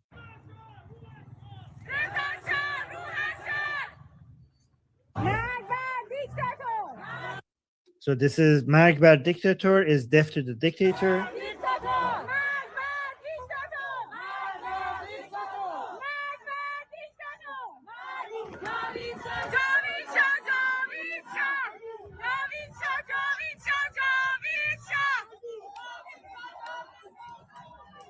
So, by the way, guys, Javid Shah, like you should all know now what Javid Shah. I hope this doesn't require translation on these channels anymore. Javid Shah means long live the king. So everybody should know that. And guys, if you want to, one thing you could say when you want to, support the Iranian people is Javid Shah. Like when you want to support Israel, you say Am Israel Chai.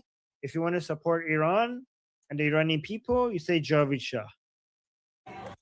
By the way, I really love it because these days you can see that in our live chat, Iranian people tell Israeli people Am Israel Chai, and Israeli people tell Iranian people Javid Shah, which basically shows how the bond between the Iranian people and Israeli people, that more Israeli people more than ever are saying Javid Shah, and more Iranian people more than ever are saying Am Israel Chai. I find that very poetic and beautiful.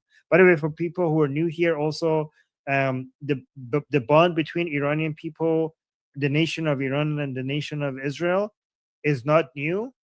We are rediscovering that bond, and we're discovering that this is ancient, and we have really ancient, deep-rooted historical ties with each other. And remember, guys, when I mentioned to you about the two empires that Iranian people have the deepest connection with, which is the Achaemenid Empire and the Sassanid Empire. Those are also the 2 empires where the Jews, when the Jews lived under, they were happy with the empire. They were happy with their rule. So the Jews historically have really bad experiences with empires that ruled over them, right? Except 2 empires. So all the bad experiences of Jews were under the Roman Empire, the Ottoman Empire, the Babylonians, the many different empire, many different people who ruled over the Christian rule over them. They had really bad experience with all of them, except two. The only two empires that ruled over Israel and the Jews were happy with were the Achaemenid Empire, starting with Cyrus the Great, and the Sassanid Empire. Those were the rulers that the Jews were very happy with, and because Persians treated the Jews very well on both of those periods. So not only it's very interesting because the same two empires that the Iranian people have such a favorable view of are the exact same empires that the Jews have a positive view of when it comes to all the different empires they experience. These are the exact two empires that the Jews also have a positive experience with. So I just want to add Yep. something really quickly, Armin. So there's a lot of people who are watching on X and on YouTube, and they're saying, did you know this burned or that burned, or and a lot of it is like they're Yep. saying, oh, this is breaking news, guys. I just want to let you know that while Armin and I were working together, so Armin is sharing with you all of the videos that have been shared and uploaded in the last few hours. I am currently monitoring the breaking news. So the one thing I want to tell you is that there are a lot of accounts on X right now who are saying things or claiming things, lots of unverified rumors, right?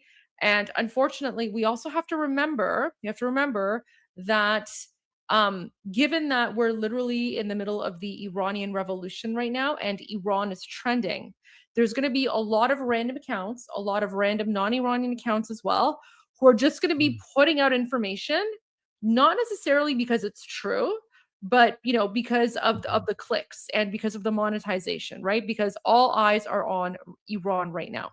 So rest assured, I am monitoring the breaking news, and as soon as I can verify information, we will share it with you. But we do have a lot of videos to go through. The only time I would say, bring like breaking news to our attention if it's something that was posted by like a reputable media outlet that that we haven't like reported on yet, or a politician, right? So if like President Trump or an American or Israeli politician posts something, or if King Reza Pahlavi posts something, like definitely let us know, give us the heads up. But other than that, if it's just like some random account or something, don't worry about it, because there are so many rumors. There are so many rumors out there right now, and we're not here to give you rumors. We're here to give you facts. We're here to give you the real information. So we are fact checking everything before we share it with you. So I just wanted to let you know as well on that. But I am monitoring the news while Armin shares all the videos with you that he has received from people in Iran. Yeah, and also if we share something that hasn't been verified, but is being talked about a lot, we just tell you that we don't know if this is true. So and so said it, but it hasn't been verified, so we don't know. But just reviewing it without actually telling you that this is what actually has happened, right? Anyway, so let's go to Shahr Noor. So this is Shahr Noor. They're chanting in akharin nabarde Pahlavi barmigerde, which means that this is the final battle. Pahlavi will return. Look at the crowd.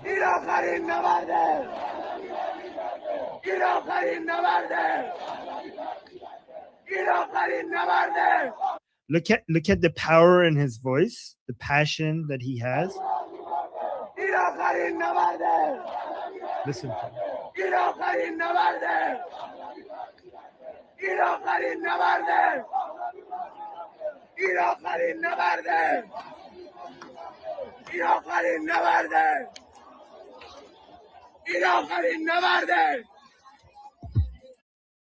All right, let's look at this one.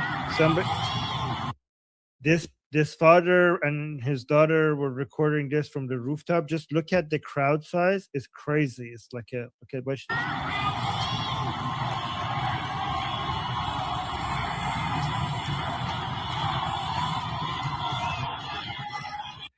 guys, these are only from a few hours ago.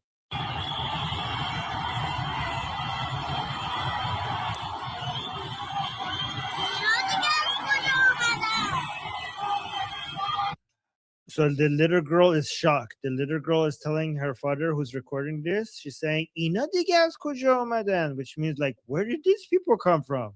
That's what she's saying, the little girl. Yeah, I think this is from Tehran. I'm not sure.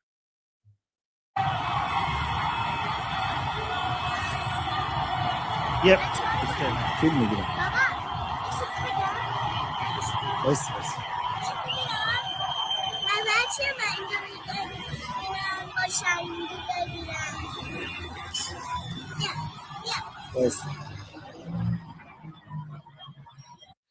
So the dad and the daughter is trying to talk to her dad, and the dad is like, wait, I'm recording this.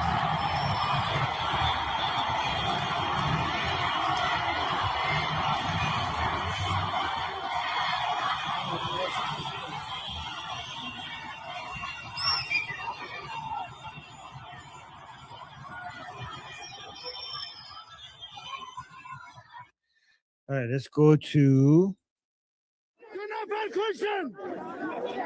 Okay, so this is a video of two people being shot, but it's blurred out. However, it might be disturbing to some of you, but the dead people are blurred out, so it's going to be blurred. This is in Kermanshah, and two of the people were shot, and people were recording them dead here. So, warning, disturbing content. So the man is shouting that the forces, the regime forces, the anti-right police, they killed two of us. They killed two people. Like he's saying, they killed two people. They killed two people. So Goldie, I don't know how many people have died so far in the protest. I think about 50 so far, but I'm not sure. You're muted. You're muted. I'm muted. Sorry, you're right. Thank you. I would say at least 50. I would say it's probably closer to 100. However, that's before the internet shut down. So we actually don't know. We don't know because the Islamic Republic shut down the internet. And then you saw that video from the man from Mashhad, right? And we've seen a lot of very, very scary footage like that. So I have a feeling that the number of casualties is much higher. We just don't know right now because the Islamic Republic has shut down the internet. So, by the way, Neil Bunny just told me. I'll tell what. Let's finish this video first.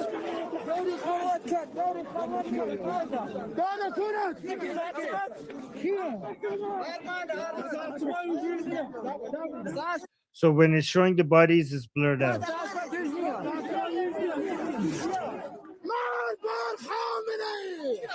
Look, once he went and saw the two bodies who were killed, this man just came out and just yelled death to Khamenei. Like he's so angry. Look at this. He was recording the people.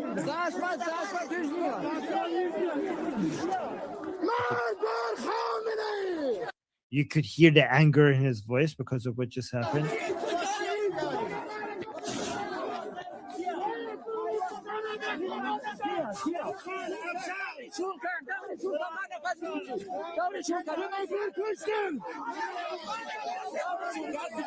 Like he said, they killed two people. They killed two people.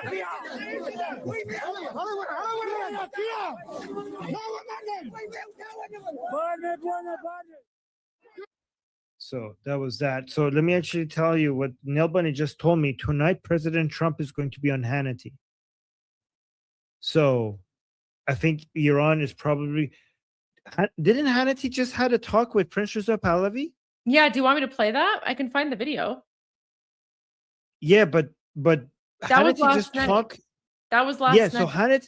So Hannity talked to Prince Reza Pahlavi last night, and 9 EST, Trump is going to be on Hannity. That's right now. Wait, PST or EST? What did you say? EST. Okay, EST. so that's literally right now. Oh shit! Wait. That link is not working, Neil Bunny. Can you give me the proper link? Because there's ... at the end of that. So is it? Okay, you're right. Shit. Could we live stream that interview? Yeah, I'm pretty sure we can. By the way, we're getting a lot of super chats. Thank you guys. Thank you for your support. Yeah. Do you want to... Neil Bunny, do you have... Okay, so she's sending me the proper link. Getting it. So she's saying she's getting the link. Okay, because it's I'm literally pretty 9 p.m. right now. I'm pretty sure that they would talk about Pahlavi. Okay, there we go. Let's see. Okay, why don't I you got the link. broadcast that? We can play Sean Hannity. All right, hold on. Let me get the... Let me bring it. Hopefully this works. I don't see it. Wouldn't it be live on his YouTube channel? Let me just go. Can you... Is it just like the regular Fox News channel? Oh, here. Direction seems to be exactly what is going to be coming. I don't think he'll be talking about it tonight, though. Yep, Hannity. It should be on live on Fox. Go for it. Let's see, Barry. We need a fanfare hat saying Barry was right on everything. I don't want to brag like that. I wouldn't do it. All right, so Hannity's coming on right now. Let's see if he goes directly to Trump, or is he going to talk? He might talk about the shooting in Portland. If he does, let me see what he starts with. Hold on. In Washington, D.C. for my exclusive interview with President Donald Trump. That's moments away. It is his first sit-down interview since the U.S. captured Nicolas Maduro. But first, tonight, we do begin on the other side of the country in Portland, Oregon, where an investigation is now underway after an incident earlier today where U.S. Customs and Border Protection agents fired their weapons in the line of duty. The agents, thankfully, are okay. The 2 other people were hospitalized with gunshot wounds, one of whom we are now learning is believed to be a member of Tren de Aragua. Anyway, our very own Kevin Cork has an update on all of this, a full report. Kevin. Evening, Sean. As you pointed out, a Border Patrol agent shot 2 people in Portland, Oregon this afternoon after the driver of that car allegedly attempted to run over federal officers. Now, this all unfolded about 2:19 local time, Pacific time, of course. That's when agents identified themselves. This was, by the way, a targeted stop of an alleged member of Tren de Aragua, the Venezuelan gang. Now, after the agent identified himself, the driver and that passenger, who's also believed to be a part of that gang's prostitution ring, tried to weaponize the vehicle and run over law enforcement officers. After the driver, of course, was hit by gunfire, they were found about 10 minutes later. The driver and the passenger were both apparently hit. As you point out, they were taken to local hospitals. Sean, we do not have an update on their conditions tonight. Now, this, of course, comes on the heels of yesterday's shooting in Minneapolis of a woman who also allegedly attempted to speed off in the direction of officers despite being told to get out of the vehicle. Of course, she died from her injuries, Sean. All right. And Kevin, we are expecting some type of press conference coming up shortly, right? That is correct. We got a little blurb earlier, but we're expecting a more fulsome news conference will be coming our way just shortly. And as we get information, we promise to pass it along to you. But for now, back to you. All right, Kevin Cork, thank you. Now, this was a huge week for the president, both at home and abroad. And in the coming days, so much at stake. Earlier, I sat down with President Trump in the West Wing. Here is part 1 of my exclusive interview with President Donald J. Trump. You've done quite a bit of decorating since I've been here. Well, I have. Great to see you, sir. I didn't know it was a full hour. I thought it was going to be maybe 10 or 15 minutes. But you do that to me every once in a while. I think I was pretty clear, but thank you for your time. We always appreciate it. There's really not much in the news, so there's not a real lot to talk about. But let's start with Venezuela. Narco-terrorist, indicted, guy that we're losing 200 Americans a day to drugs. Yeah. Walk us through this decision in Venezuela. Well, it wasn't a hard decision. Democrats wanted him and Republicans wanted him, and nobody had what it takes to get him or didn't want to get him. I don't know, something happened. But He killed a lot of people. He sent a lot of bad people into our country. He emptied his prisons into the United States. He emptied his mental institutions and insane asylums into the United States, and did a lot of very bad things. But he was a big drug pusher. You see that because all the boats that we shot down, they came out of Venezuela. A lot of drugs. There's a lot of boats and a lot of drugs. There are very few boats operating right now. There's almost no boats. You can't find any boats. I don't think anyone would go fishing in those Not a lot of waters. people want to go fishing anymore. Mm. But we've knocked out 97% of the drugs coming in by water.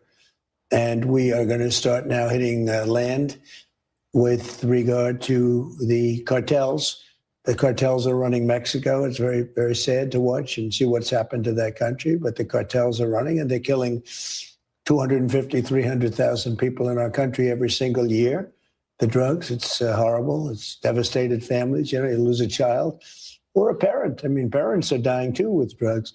So we've done a really good job. We're knocking it down. The numbers are really getting to be, they're always going to be too high if you have one person, but they're going down just like the border. The border was a total mess for years. I did it the first time very quickly, and this time I did it even better because this was a bigger mess. This was a border like no other probably in the history of the world. There's never been a border like that when anybody could just walk into your country. The border's ostensibly really closed now. Closed. You can't come in. And nobody comes. Nobody even tries.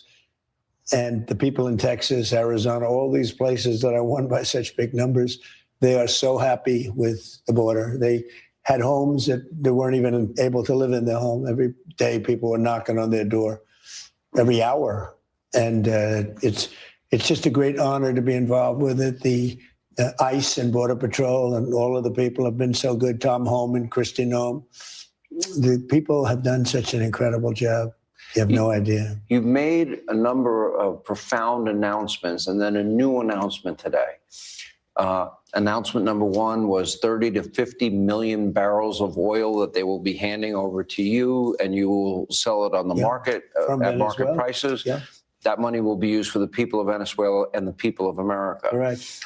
Then you made an announcement yesterday that they will buy all of their goods from this country.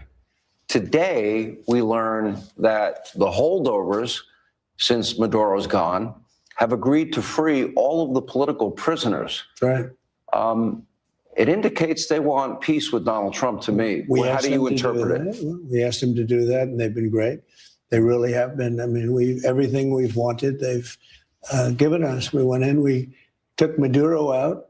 Amazingly, that nobody was killed. We didn't lose a soldier. We had some people wounded, but we didn't lose a soldier. A couple of very brave helicopter pilots were wounded pretty badly, but they're good. They're in good shape. And it was an amazing attack. The other side lost a lot of people, unfortunately. But, you know, this house was in the middle of a fort with thousands of people and soldiers and everything else. And we went right into the middle of a fort. Who would think you could do that and not lose anybody? But they had it planned so beautifully. General Raisin Kane and Pete Hegseth were fantastic. Marco's been doing a great job. Vice President, the whole group it's just a fantastic group. All right, so I got to make a video here. Well, like, corner of my mouth. I got to take a shower. Anyway, so the Carrie thing, Carrie, just get over it. If you don't got a crush on me, fine. You don't got a crush on me. Carrie does not have a crush on me. Now this will get 10,000 views, I guess. God bless. All right, so I got to make a video here. Well, like, corner of my mouth. I got to take a shower. Anyway, so the Carrie thing, Carrie, just get over it. If you don't got a crush on me, fine.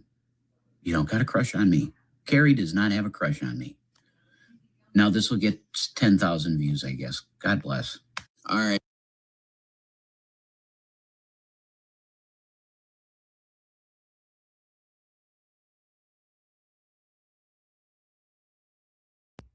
Period. Okay? Carrie doesn't have a crush on me. Wow, isn't that fucking incredible? That Carrie doesn't have a goddamn crush on me? Wow, great.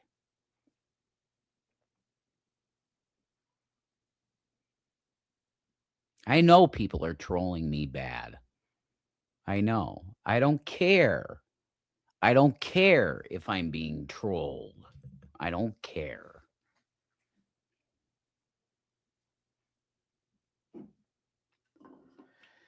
Period.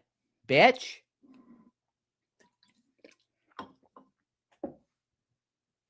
Ezzy, call me, text me, anything.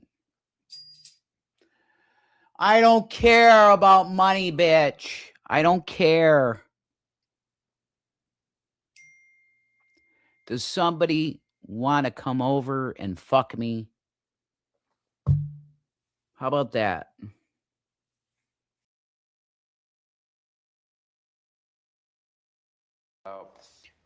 You make these decisions. I don't care if it's this case, Operation Midnight Hammer. In the one case, you're here in the White House in the Situation Room. You're watching this unfold in real time.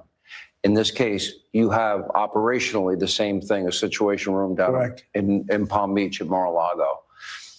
You make that ultimate call. You are.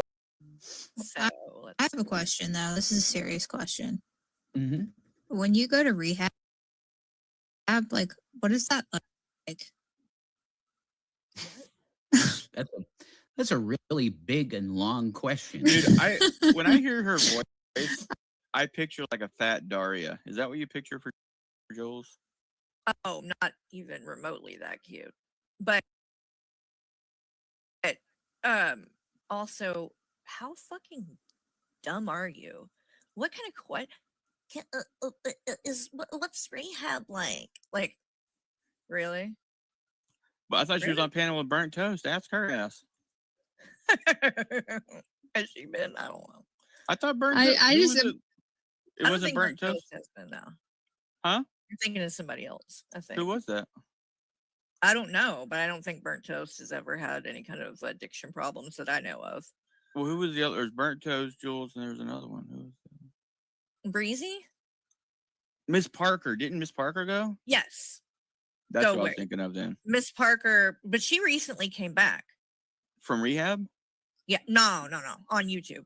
Oh, but didn't Miss Parker? Who went to somebody went to rehab? She I went thought to rehab. That was Miss Parker. Yes. that's who I was thinking of then. Yeah, I'm sorry, Burnt Toast. I was thinking of her other dumbass partner in this stupid shit.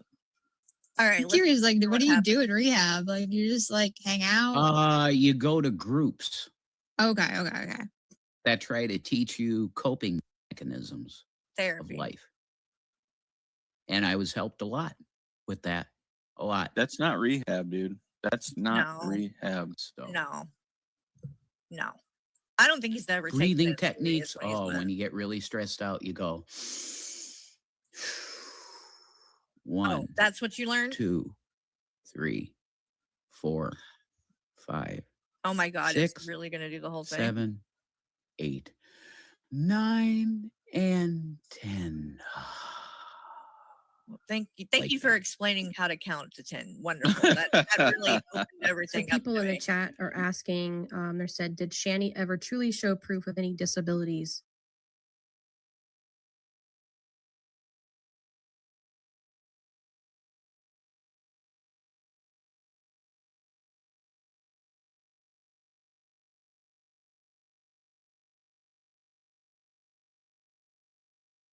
Half of your video, and it needs to be in contract. So if you don't fulfill your contract, then what? You got my money, and then you don't fulfill your contract. Then what do I do? Do I sue you for your collection of tampons? My bad. Are you gonna adorn me with some like fossilized cat turds? Gonna come to my house and free bleed like you're staging the place? Are you gonna scream and yell at the top of your lungs and then tell me that you weren't just screaming and yelling? Are you going to eat every calorie in the house? I got off track. What are we talking about? Shanny's not famous. She is infamous. And it seems Negs is the shit. Negs is fucking amazing. Don't know the difference between infamy and fame. Wait till those donos dry up, because Shanny was the views. and she's gone. So now you have no pity card to play. Oof. Good luck. Half of your video.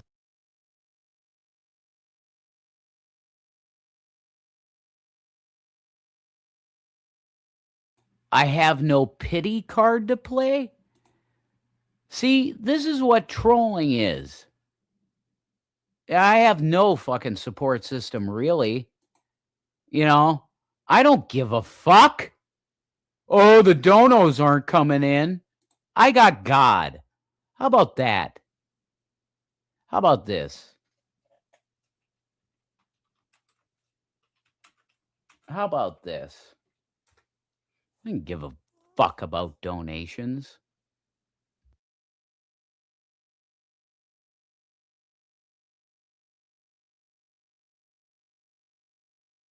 The Bible says, my king is the king of the Jews. He's a king of Israel. He's a king of righteousness. He's a king of the ages. He's a king of heaven. He's a king of glory. He's a king of kings. And he's the Lord of lords. That's my king. I wonder, do you know him? My king is a sovereign king. No means of measure can define his limitless love. He's enduringly strong. He's entirely sincere. He's eternally steadfast. He's immortally graceful. He's imperially powerful. He's impartially merciful. Do you know him? He's the greatest phenomenon that has ever crossed the Controls X. Is he going to do? I don't know. Okay, but don't say anything. Don't say anything yet. Okay, We'll save that for the next commercial break. We're just commenting right now. To help with the algorithm. But just let that sink in. Just absorb that for now. Absorb that for now. Okay. National Guard. That would be such a beautiful They're all gift. central casting. You take a look at these guys. It's great. We won the case on merit, based on merit from the Supreme Court. A great victory, a courageous victory, actually. But this country is now based on merit again. Let me ask you about Maria Corina Machado. I've had her on TV this week. Yeah, she's a very nice person. Okay, she won the Nobel, dedicated it to you. She said to me this week, both on TV and radio, that she wants to give the Nobel Prize, her Nobel Peace Prize, to you for liberating her country. In 2023, she won over 92% of the vote to be the leader of the opposition. Maduro kept her off the ballot. Do you have any plans to meet with her? And would you accept the Nobel Prize she wants to hand to you? Well, I understand she's coming in next week sometime. And I look forward to saying hello to her. And I've heard that she wants to do that. That would be a great honor. I did put out 8 wars, 8 and a quarter, because, Thailand and Cambodia started going at it again. So I'll put the list I up give a if you quarter. want. So it's, Yeah. you put the list out, it's a hell of a list. But I've stopped 8 wars. And I think, it's been a major embarrassment to Norway. Now, I don't know what Norway has to do with it, but that's where the committee is located, a lot of Norwegian people. And it's been a very big embarrassment to the country of Norway, whether they have anything to do with it or not. I think they do. They say they don't. But, when you put out 8 wars, in theory, you should get 1 for each war, okay? Because some of these wars were going on for 30 years. India, Pakistan was ready to go at it big, and these are 2 nuclear countries. I got that one stopped. 8 planes were shot down. They were really at it, and I got it stopped. It was a big one. You look at the Congo, Rwanda, and the Congo. They've been fighting for 30 years, and I got it stopped. I got so many wars. So it's such a beautiful thing. It makes me feel so good, not because of a Nobel Prize, but because I saved millions and millions of lives, and that's what really makes me feel good. All right, we'll take a break. We are in the Roosevelt Room. We're in the White House. More with President Trump on the other side as we continue from Washington, D.C. and the White House. Okay, so I'm just gonna mute that. Unless this is like the live. Let's see. Are we going back to President Trump? No. So we're in like a commercial break right now. Armin. Oh, Neo's here. Neo, come join us. Oh. Neo, come join us. Is she in the chat? She commented on X. Oh, okay. Neo, Hi. come join us. Hi, Neo. We love you. Send her the link. Neo, we're all exhausted. Come join us. You look beautiful as always. Maybe we should have Neo. Maybe we should have Neo come join us so she can break the news. Explain to us. Yeah. I And was she- actually looking at one of her tweets right now. Neo's been like, listen, Neo's been working 24/7, like round the clock, nonstop. So we need Neo here because Neo is like OG. Yeah, that would be great. Can you share my screen for a second? Yeah, sure. Let me remove this. There you go. And I'm keeping an eye on my screen so that whenever like it starts for part 2, we can go back to President Trump. So look at this.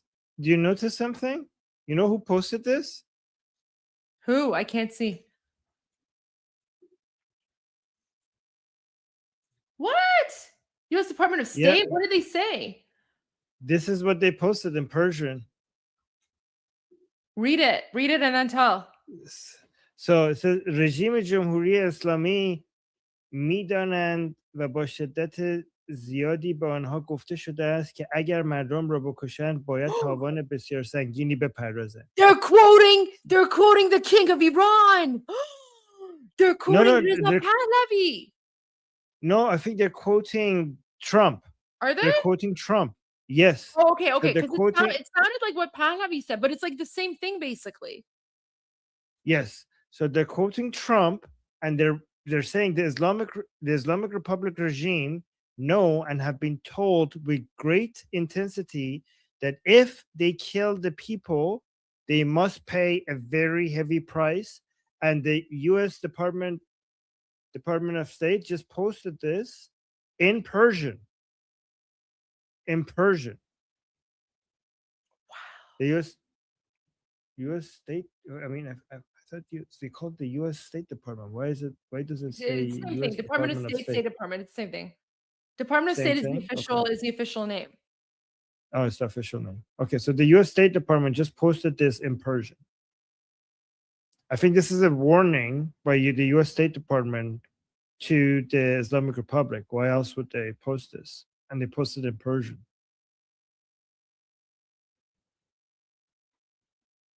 So that's crazy. That just happened, by the way.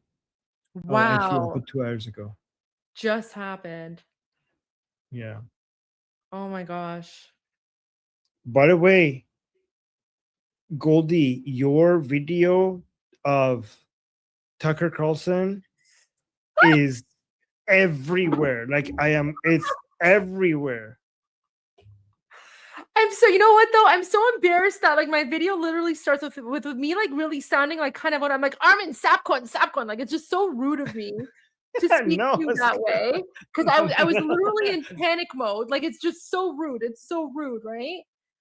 No. Okay, so Neo says, okay, so she gives me the time. It's really late. And she's like, I'm exhausted from everything today. Just keep it up though. You're doing really great. Thank you, Neo. We love you. Neo, we love your work. Thank you for everything you do. You're truly representing us really well. So thank you so much for all the hard work. Thank you for informing everybody. Neo is the true Persian queen. And you know what? Actually, maybe now's a good time to break the news. But what I want to do is I want to break the news. Let's use her tweet because she did announce it first. I just checked. And so let's give Neo some love and credit because she is amazing. And I just want to say, one of the most amazing things about this, everything that's going on is that even though this is such a difficult and dark time for all of us Iranians with all the horror, all the horrific things that we're dealing with, we've also united, right? Like all of us all around the world, especially those of us outside of Iran, we're literally all united. We're working together and we're supporting one another. And I think this is amazing because this is exactly how we can help the Iranian people inside Iran free themselves, right? So there you go. Why don't you share Neo's post, Oh, and then you're you talking can give about the news. This is the news that we yeah. were Okay. talking about. Wait, you're talking about the one that Nail Bunny sent me, right? No, Neo, Yeah. Neo Berg. Check your WhatsApp. I just sent you. Oh, okay, that one. Okay, because yeah, one second. I know. Nail Bunny sent me another Neoberg tweet, but let me just go with the one that you sent.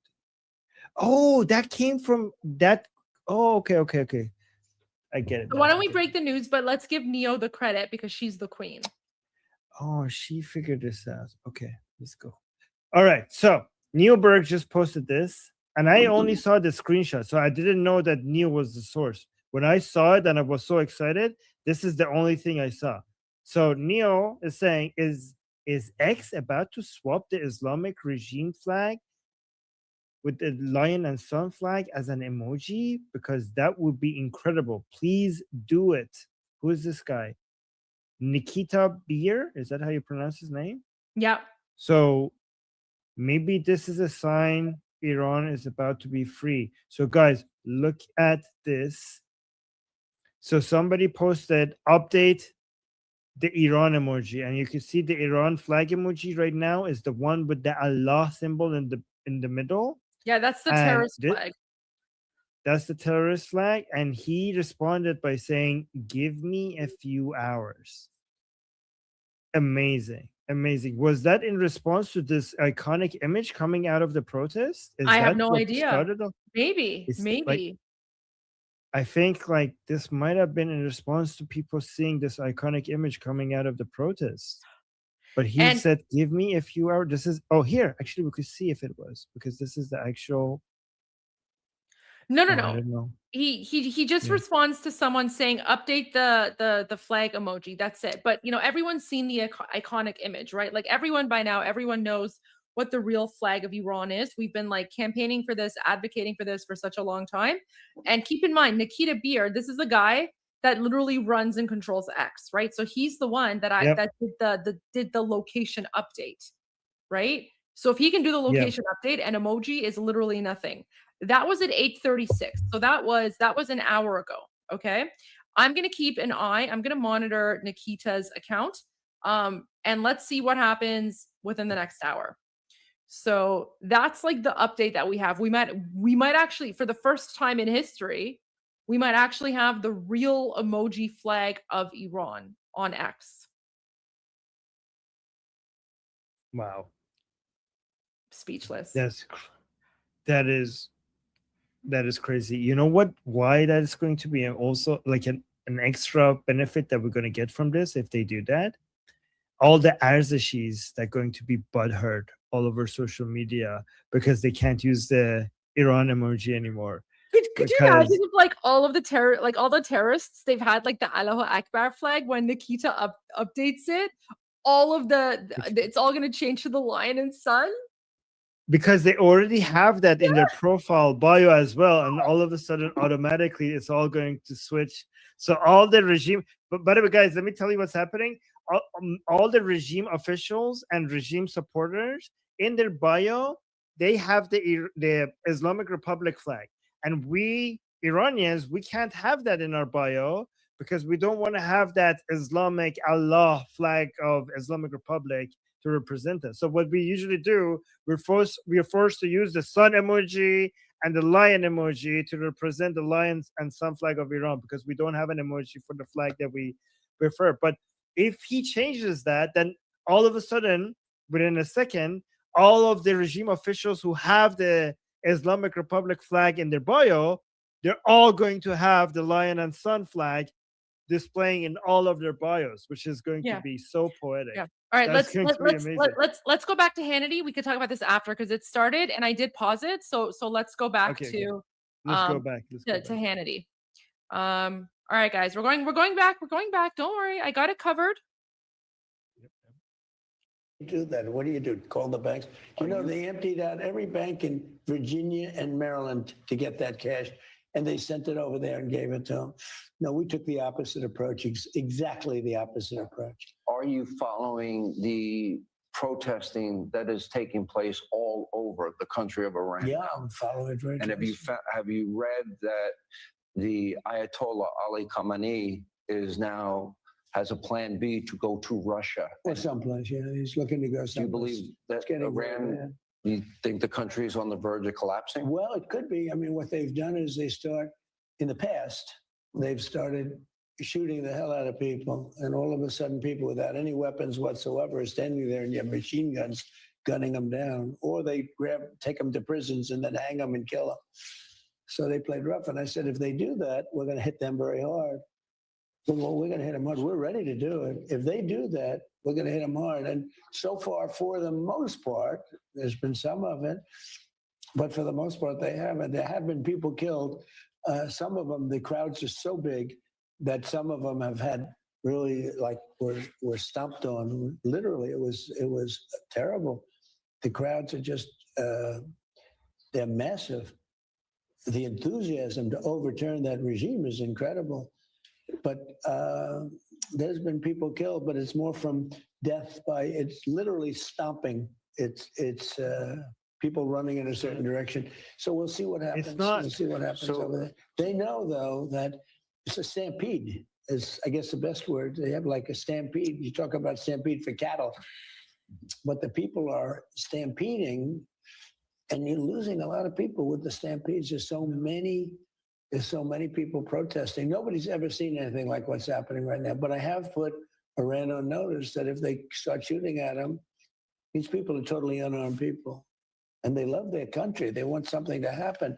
Look at their country. They've gone back 150 years. But more like 1400 years. I told them that if they do anything bad to these people, we're going to hit them very hard.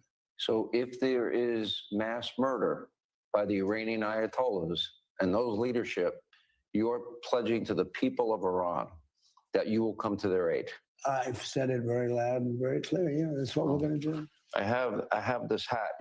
I guess you were playing golf with Lindsey Graham. I did that for Lindsey Graham. Yeah, it says make Iran great again.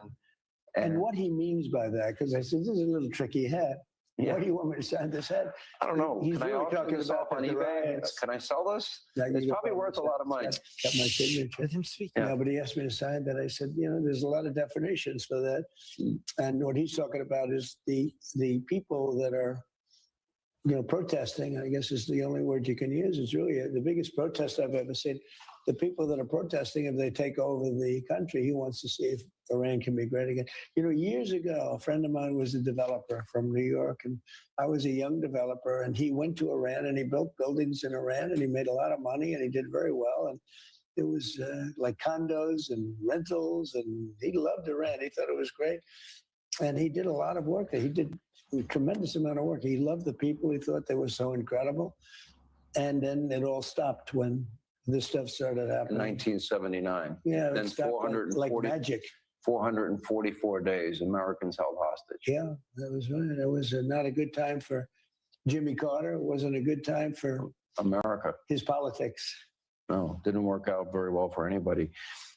If, in fact... Well, I think about that, though, if I could interrupt, because, when we were going into the middle of Venezuela with helicopters landing in an army fort, where you have thousands of soldiers and you have people with guns all over the place. I thought so much about that Jimmy Carter catastrophe. We had so many hostages taken, American hostages. We had the helicopters crashing. You had the sandstorms. If you had sandstorms, you should come back. Yeah. But they tried to blast through the sandstorm. Nature always wins. Remember? With a helicopter. Nature always wins. Mm-hmm. And helicopters don't have that kind of an engine. There's a lot of moving parts. They don't like sand blowing into their gears. But anyway, they decided to go forward. I should have come back. But I was thinking about that because, here we are going into actually a much more dangerous situation. If you think about it, on Venezuela, we're in a fort, a military army fort, and the house was built there for protection. And we're going in with helicopters, with jets, with helicopters. I mean, the jets preceded the helicopters and did an unbelievable. These are unbelievably talented pilots and people, and very brave people. So I was thinking a lot about the Jimmy Carter thing. I don't know what he would have done or how he would have done if that didn't happen, but there are those that say that destroyed his chances of winning election, and lost that election pretty big. He might have lost it anyway, perhaps, but there was no question after that mess. And I was saying, well, I hope that doesn't happen with me. But we have Raising Cane and all of these great people, and they did an unbelievable job. You started in your first term the Abraham Accords. Right. And I would argue beyond Israel, it's other countries in the region, Egypt, Jordan, the Saudis, and pretty much every country. Right. Goldie, you want to that pause? They probably were breathing a sigh of relief, as well as Because they're moving away from the Iran. Do you want to comment on this, or do you want to play it through? ببین داره گولشون میزنه. این حرفی که میزنه داره گول میزنه. ترامپ 100% میدونه چه اتفاقی داره پیش میاد، چون که چون که میدونه رژیم خنگن، نمیخواد که رژیم بفهمه که چی میدونم پلان آمریکا چیه. نمیخواد ولی باید به بیننده بگیم که این اتفاق نیفتاده، که مردم دارن با تیر میمیرن. Yeah, of course. So guys, I still this is still what I believe, okay? President Trump knows exactly what is going on. My theory based on his behavior in the past and his actions in the past is that he is saying what he's saying about this like mass stampede or whatever. He's doing that to misdirect the Islamic Republic. He wants them to let their guard down, okay? He wants them to let their guard down. And then, like, at this point, the way that he's behaving, to me, the way that he is behaving, I feel like he's already made the decision that they're attacking. He's already made the decision, but he doesn't want to let the cat out of the bag. Because, Armin, you and I have been monitoring this from the beginning. 2C TV has been, like, Mahir Tusi's been monitoring this, right?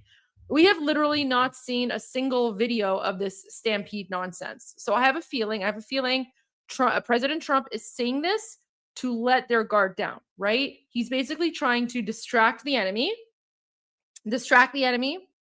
make them think that, okay, like nothing's going to happen. And then boom, he's going to go in without anyone noticing. Look what happened with Venezuela.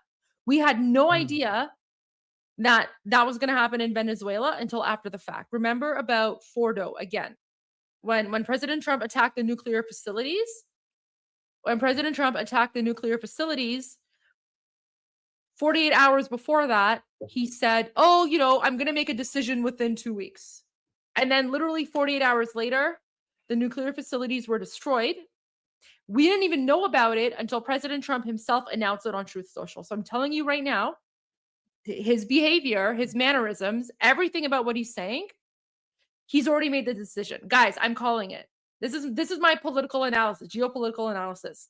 He's already made the decision. He's already called it. America's going to attack. We don't know when. We don't know how. So if your theory is right, then there's going to be an attack, a military attack by America. Well, I don't know if it's going to be a military attack, but I mean, look at Venezuela. They went and they captured Maduro. All I'm saying is he's already made the decision that America is going to act somehow. So what type of act you're talking about? I'm not a military expert, Armin. I don't know that. I don't know that part. So it's going to be military in nature, though. I don't know. I don't know. I mean, look at Venezuela. Look what he did to Venezuela. Look what happened in with Fordo, right? But to be clear, we don't want the Venezuelan type involvement by America. Just to be clear, according to the prince message. Well, all I can say is that given that His Royal Highness, literally in his message, okay, in his most recent message, okay, a few hours ago, he warned the Islamic Republic that President Trump is on them. Okay, he said that. So the type of involvement that the Iranian people and the prince wants from the U.S. is any form of military or non-military aid that does not require the Delta forces or special operations or any type of boots on the ground. But we don't know that. No, he specifically said that in his interview. I know, but that was in the past. That was in the past. But Armin, we don't know what's going on now because things are escalating rapidly. We don't know what negotiations are going on behind the scenes between the American administration and the king of Iran's team, right? We don't know what's going on. So what was said in the past, I don't know if that's still relevant or not. But what I do know is that both teams are now Okay. communicating. But I'm saying, like, I don't know. I don't know. I know that's what was said in the past, but I don't know if we can accurately say that that's what is still happening today. I just don't know. You could be right or not. But all I'm Right. saying is based on what President Trump is saying in his body language, he's already Right. decided that he's Sure. going to act. And I think he's just saying what he's saying to divert and to let the guard down, like let the Islamic Republic's guard down, because we've literally Yeah. not seen a single stampede video. It's just we haven't seen it. Yep. So okay, so I don't know if you're right, but I hope you're right. And I just want to say that, in my opinion, the type of help that we want is not what happened with Maduro. Based on what I know, what the prince's stance and many Iranian people's stance has been for ever, is that the type of help that the prince wants, that would welcome, is basically attacking the anti-riot police, the armed forces who are attacking the Iranian people, not attacking Khamenei, not taking Khamenei, not arresting him, letting the Iranian people themselves to go after Khamenei, but an attack, like maybe missiles or drones or whatever, at the people who are attacking the Iranian people, so that we remove the obstacle from in front of the Iranian people, so that they could basically do the revolution.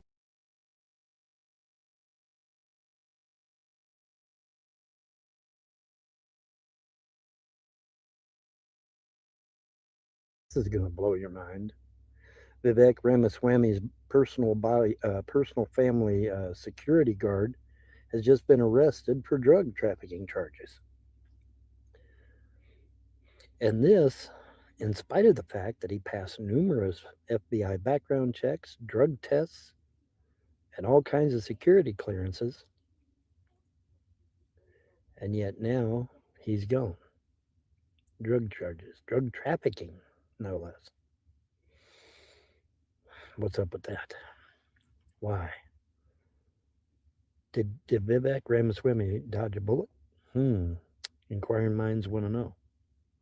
Sounds like he might have, huh? That's scary. Scary that your personal family bodyguard is busted, man. Wow. That's crazy. That's nuts. Close, the closer you get, all that. So, like I said, folks, keep your heads on a swivel. It's crazy out there. This is not a joke. This is not a game. That's, they play for keeps, man. And Vivek Ramaswamy seemed like a pretty cool dude. So, I mean, crazy. Craziness. Keep your head on a swivel, folks. All right. Don't forget to like, share, rate, subscribe, donate, and pontificate. Because your donations and gifts of love keep me going through these trying times. Have a wonderful evening.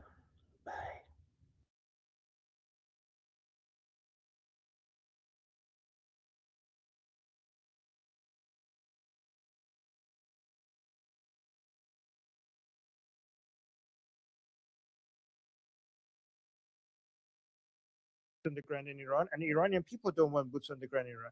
We're talking about a support that is surgical, that is limited, that scares the shit out of the anti-riot police and the regime, the armed forces, Yeah. but does not require like taking out Khamenei or anything like that, because Khamenei should be left to the Iranian people. We want him. We will take care of him. We don't want anybody else, because we don't want this revolution to be anything but an Iranian revolution. And so this is why we appreciate support, but not the final push. The final push needs to be done by the Iranian people. Yeah, I listen, I agree with you 100% on that. Guys, for those in the comments, we're not arguing. We're having a political debate. That's like a totally different thing. This is fun. I'm enjoying this. Like we're debating ideas, because guys, we're basically trying to brainstorm what we think is going on based on the little information that we have. So guys, like this isn't an argument. But I mean, so you make a good point, but all I know, Armin, is based on Trump's body language and behavior. Yeah, something's happening. Something's happening for sure. So I'm not saying, I'm not talking about anything, but here's the thing. For me, Trump is unpredictable. Trump just does unpredictable things. Okay. Yeah. So the only thing that I could predict about Trump is that he does unpredictable things. So I'm not talking about what Trump is going to do. But for me, Prince Joseph Pahlavi is not unpredictable. I have been following him for years. I've been studying him for years. I've listened to his speeches. I read all of his statements. So to me, I know what his views are and what he wants. So Trump is unpredictable to me, at least, but Prince Joseph Pahlavi is not. So I know what he stands for, and he appreciates Israel and America's support, but he does not want them to come out and take out Khamenei. He doesn't want any boots on the ground, and it's okay because America doesn't want that either. So, so based on that now, so what do you think is going to happen? So, given that, I kind of think based on Trump's body language and mannerism, it seems like President Trump's already decided that they're going to act. So, given what you know about the situation, what do you think is going to happen?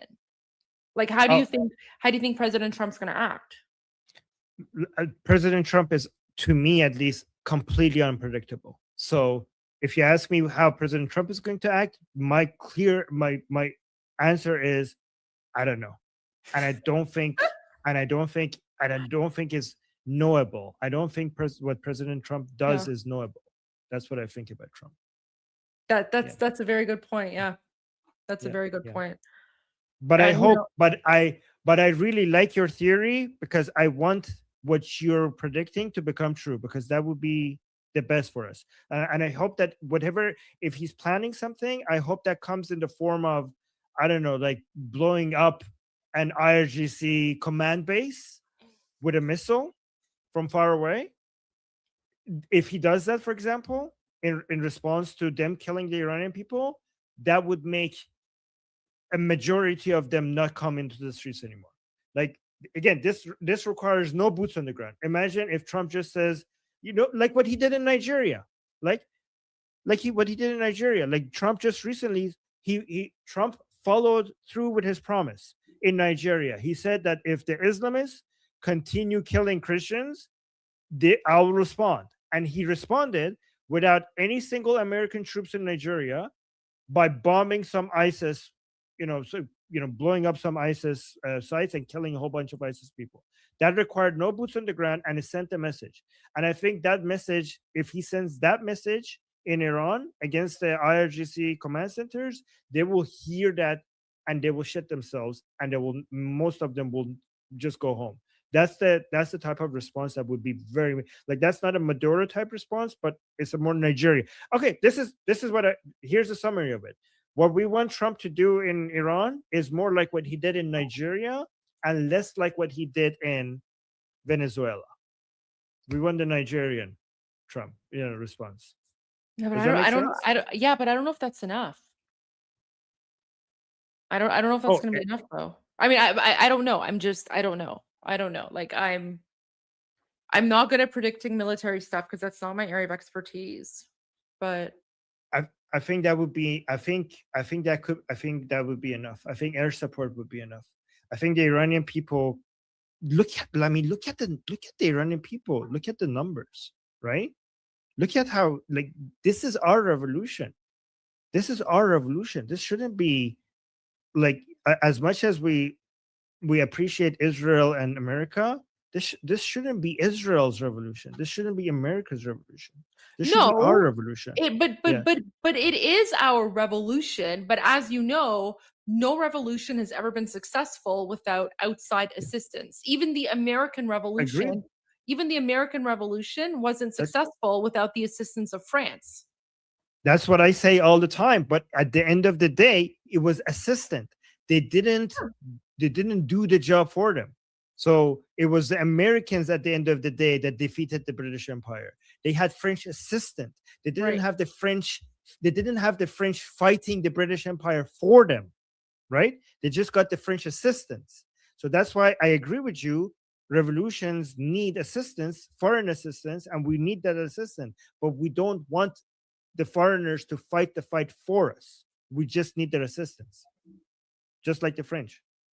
Yeah, I think we're just gonna have to wait and see what happens. Yep. But all I like, my prediction is that President Trump has already decided he's gonna act.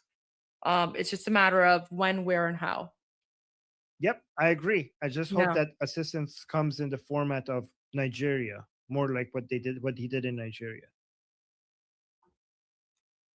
You I'm don't. just gonna go with. You I'm want? just gonna go with. I have a feeling that whatever's going on, Yeah. there's a lot of negotiations and talks behind the scenes between President Trump's team and the King of Iran's team. So I have a feeling there's a lot of talks, and I don't know. That's my guess, but I have no idea. I have absolutely no idea. But if I had to guess, I would say that's probably what's happening right now. All right, let me continue with the interview. Let's see if he says anything else. I know he was like kind of turning away from the topic, but let's just go back and see. By the way, hold on 1 second. Like, a lot of people think that we're fighting in the chat, guys. We're agreeing. Like, me and Goldie are like 100% in agreement. Like, what are you guys talking? Like, if you guys want to turn us against each other, not working. you're it's not working. Like, yeah, keep trying. Me and Goldie, you're not going to be able to turn us against each other. Yeah. We're literally like, we're brainstorming ideas, guys. Like, this is how conversation works. Just because, like, we might go back and forth on different points, it doesn't mean that we're fighting. It literally means we're having a debate. Yeah. Okay. Exactly. Yeah. All right. I think I paused too long because now it seems like oh wait, it's still going on. New jobs already. Okay. And that's after inheriting the All economy. right. I feel like we missed it. We missed the rest of it. So that was probably all he really had to say about Iran. But I'll keep an eye out for Twitter. Sorry, not Twitter. X. Sorry, Elon. I'll keep an eye out on X to see if like any like other clips, if any other clips show up of President Trump saying anything about Iran that we missed. So, okay. Do you want to go back to your videos now that we watched the President Trump? Yes, let's do that. Okay. So let me bring your screen. Are you ready for me to share your screen? Sure. Yes. Okay. There's also footage coming out of a massacre. Have you seen that? What? It's actually really, really horrific. A massacre? What are you talking about? کشتن خیلی‌ها رو کشتن جسدشون رو دارن نشون میدن. قربانی نایک here, let me Can you send me the link? Yeah, I'm gonna send it to you right now. I just saw it. It's actually horrifying. Apparently this video just came out, and it's just going viral on social media right now. Let me send it to you I just sent it to you on WhatsApp. I haven't seen it, so I don't know if it's safe to share or not. Yeah, I'm gonna watch it on a different screen.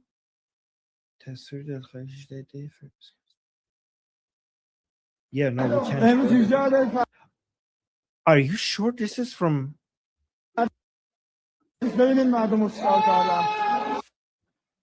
Karaj.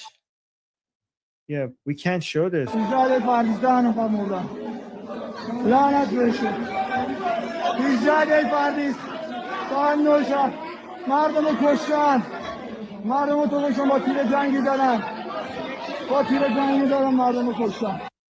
Okay. Okay, we need Trump to intervene now.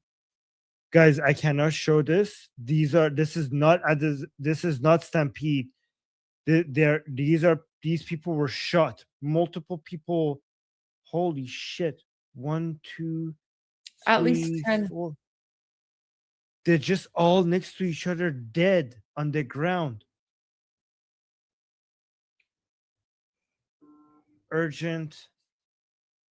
Bodies are visible on the ground. Video circulating from Karaj shows lifeless bodies lying in the streets after security forces opened fire on civilian crowds following the nationwide internet blackout. A voice in the footage states that 10 people have been killed. Gunfire can be heard in residential areas. The blackout has severely restricted communications, making it harder for families to seek help, document events, or confirm the full scale of casualties. This is lethal force used against the civilians in the middle of communications shutdown. The scale and speed of the violence mark a grave escalation in the crackdown. Guys, I'm gonna retweet this if you guys want to see it in our accounts. But I am not. Is this real? Yes. Like, are we sure? Yes. Orban, if Orban Inayak is posting it, it's real. Because he works with Mahir Tusi. So it's real. This is a major escalation, Goldie. As if everything else wasn't already. This is different. I know. This is like, yeah. Oh my God, guys, this took a very ugly turn.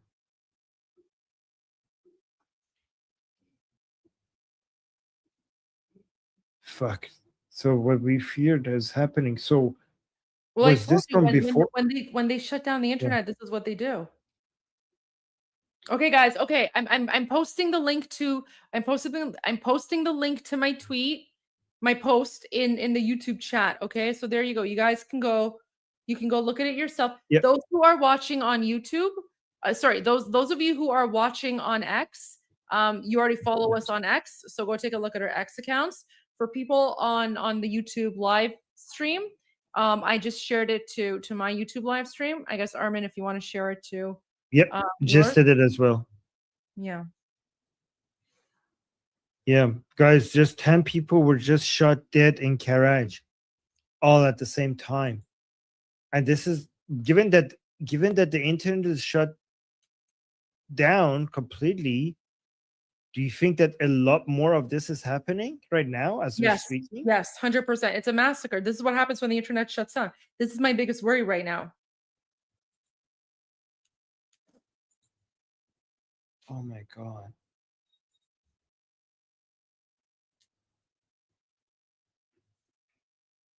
I'm so scared.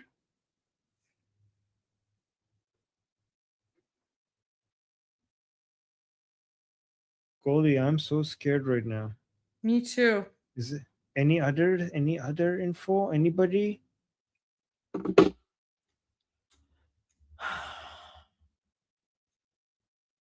Wow. That all my contacts in Iran are not responding right now. I know it's a total blackout. I've been constantly asking that deflated people, very and quickly. it's a total blackout. Boy, did the mood ever change quickly? Huh?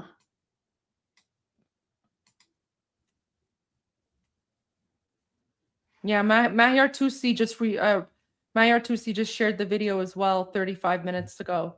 I have the Massacre in video Iran as well. I can't show it either. I haven't watched it yet, but if they can't show it, I can show it.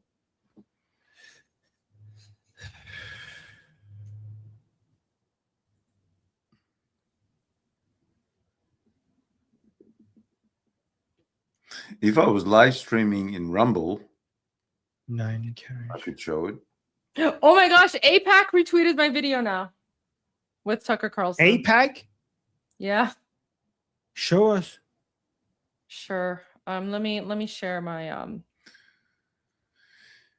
me share my So things are breaking. Things are happening real quick, real fast. Considering that Guys, in Iran. So for all of you watching, this is how we literally deal with our trauma is we just have to like compartmentalize and then focus on, like more lighthearted things to kind of like help us deal with the fact that the Islamic Republic is literally massacring us right now as we speak, right? But yeah, there you go. So my video, Armin, is now famous, but again, like I'm not being quoted, right? So they're just using, the source from open source, which is fine. But there you go. I like how APAC said the Iranian, you know what? Actually, I don't like that. I hate how they say the Iranian regime. It's the Islamic regime, right? Like the Islamic regime Yep. is murdering Iranians right now. But anyways, they only promote content that serves its interest. Tucker is on Iranian state TV. I wonder what Tucker Carlson's thinking and feeling right now. But there you go. I wonder what Sohail is gonna think, given that he's not a content creator or anything. He just He's sent me a real this hero. video, and now he's oh my god! I just got a new video. Hold on, this is like a war zone. Can you? Yeah. Let me show- let me share your screen. Don't show that. By the way, that's YouTube Oh is no, going to. I stopped on the wrong one. There you go. Oh my gosh, see it's trending. All right, let me It's just go there. everywhere. Okay. Okay. We'll show Tucker Carlson's ugly face. Okay, let me share your screen. Okay. All right. I'll just bring this video up. Hold on. Look, this was from earlier tonight. Look at this. It's like a war zone. Do you have audio? Yep. Oh, let me put the audio. درگیری نیروهای سرکوب با متروران و شلیک گاز اشک‌آور در اسلام آباد. This is Islamabad city.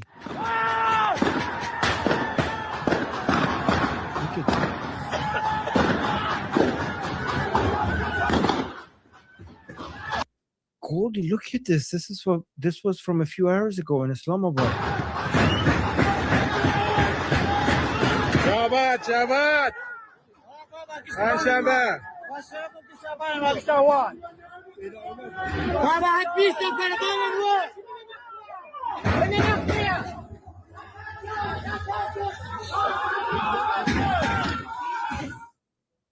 You see the green, pointer, like the That's green like the light? laser. Yeah, that's for like their military grade guns or whatever. Yeah.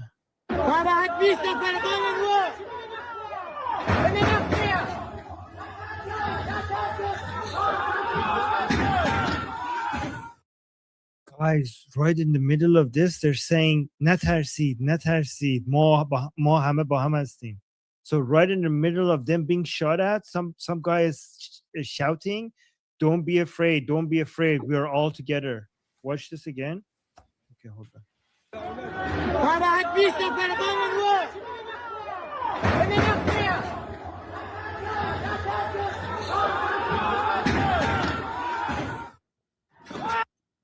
Okay, Neil Bunny just sent me something important.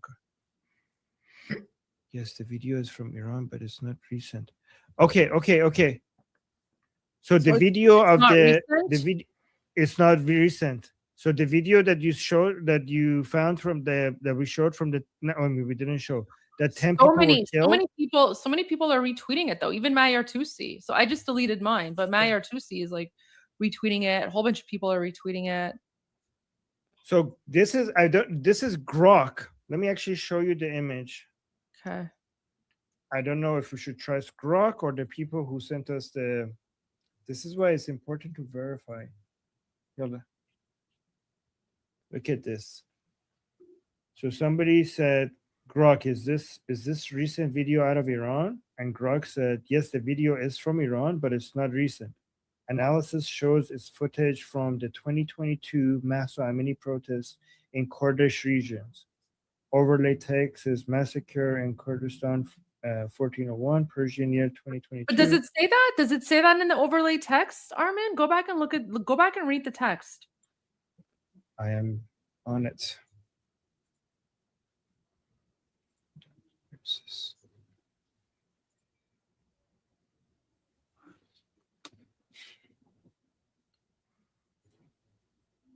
Let's see. تو 18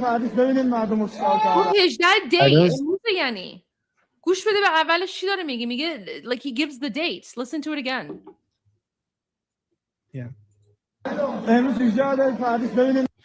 Yeah, 18 day. 18 day means yeah. So maybe Grok's not translating it properly or something. He says his Grok day. I think Grok is messing it up because yeah. Man, I but let's be skeptical. Okay.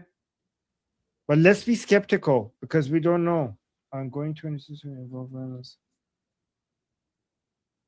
Okay, so why don't you do this? Why don't you do this?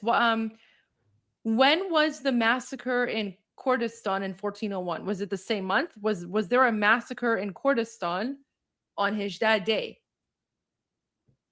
401 همین موقع تو کردستان کشتن یا مثلا یه ماه دیگه بود؟ I think that no, it wasn't. I think that would be the coincidence. Like that would. I don't think that would be the same day. That would be such a weird coincidence. But I think we should wait to see if Manoto or Iran International confirm this. Okay. I think those are the two sources that we could trust right now. Okay. Yeah.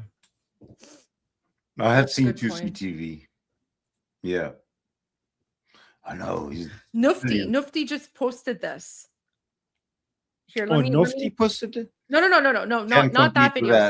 Something else. But this is important. Let me share this with you. But good on Tusi. This will be good to post for context, because right now it's 6 a.m. It's 6 a.m. in Iran. No, it's not. Hold on a sec. If Grok got this wrong, then that's really bad. You're for wrong. Grok. Oh yeah, it is. 6. I think Rob got 6:38. it wrong. I think they got it wrong. But let's hold off. Oh, they relied on Grok, and they might have egg on their face. Yep, I'm putting it on here. They were scared, and now they're not so scared. So it's Nufti. By the way, guys, make sure you follow Nufti. It's a very good source of information. Okay. This Nufti, the National Union for Democracy in Iran. This is basically Prince Reza Pahlavi's team. These guys have just lost a little bit of credibility by not verifying their stuff. So let's go and see. Let's look for Tusi and go and hear Tusi, because he's probably on right now. At least I hope so.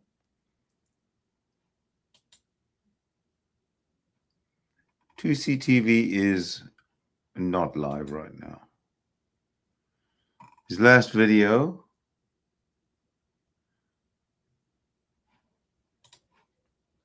Oh, here we go. His last video was 3 days ago. His last live stream was 4 hours ago. 1.3 million subscribers. I have to be one of them. Do you think he reciprocates? I doubt it. So obviously that's not the place to be. The live stream is the place to be, which is Take out Rouhani if they attack.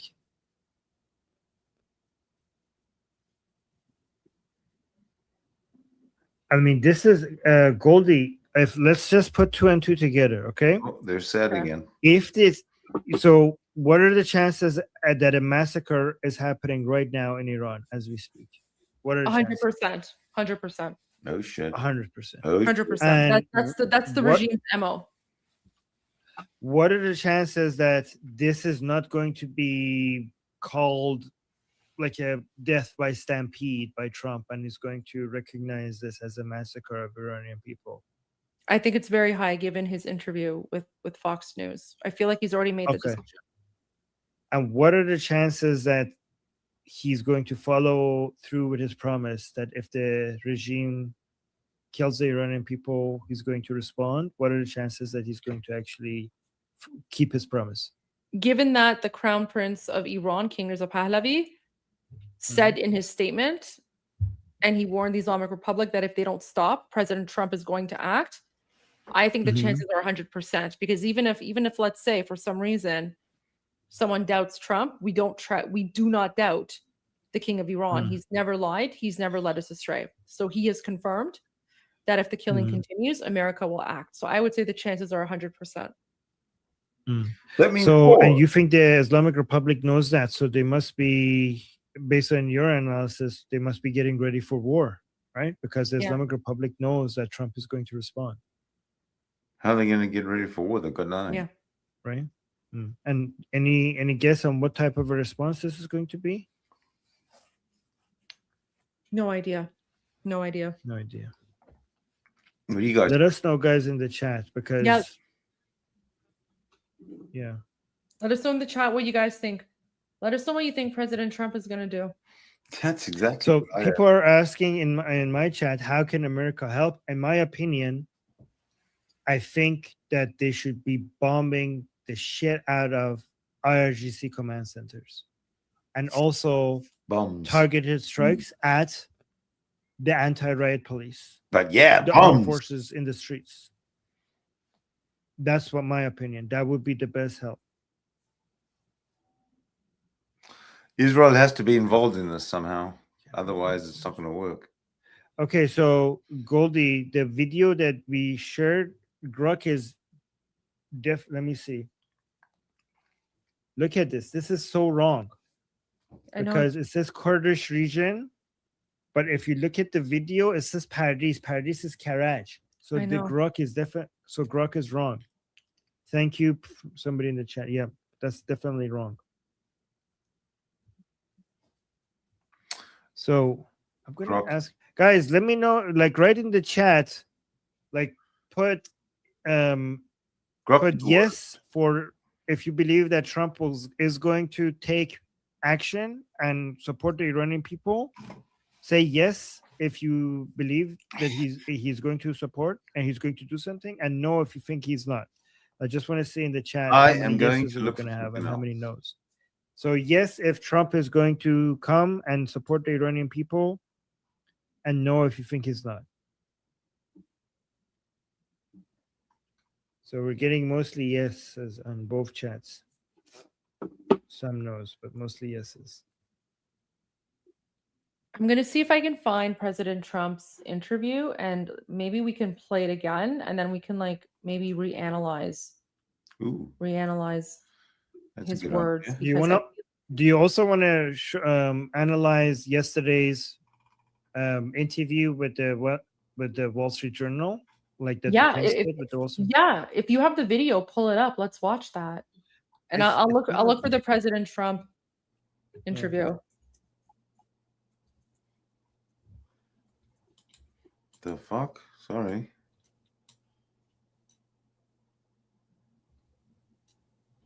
What have I done?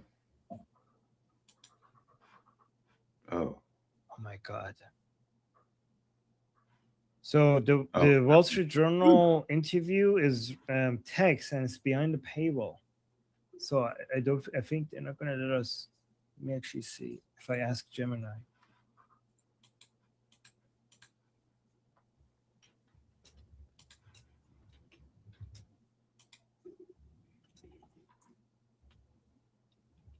Was it the Wall Street Journal or the Washington Post? Oh, it was the Washington Post, I think.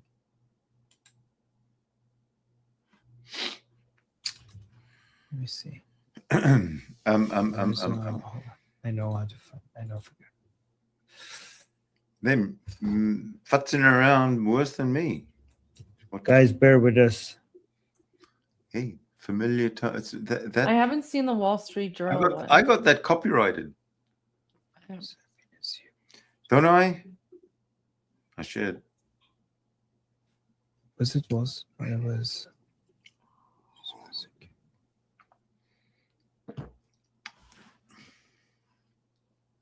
Hold on a moment.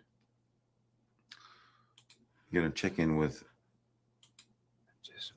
the internet.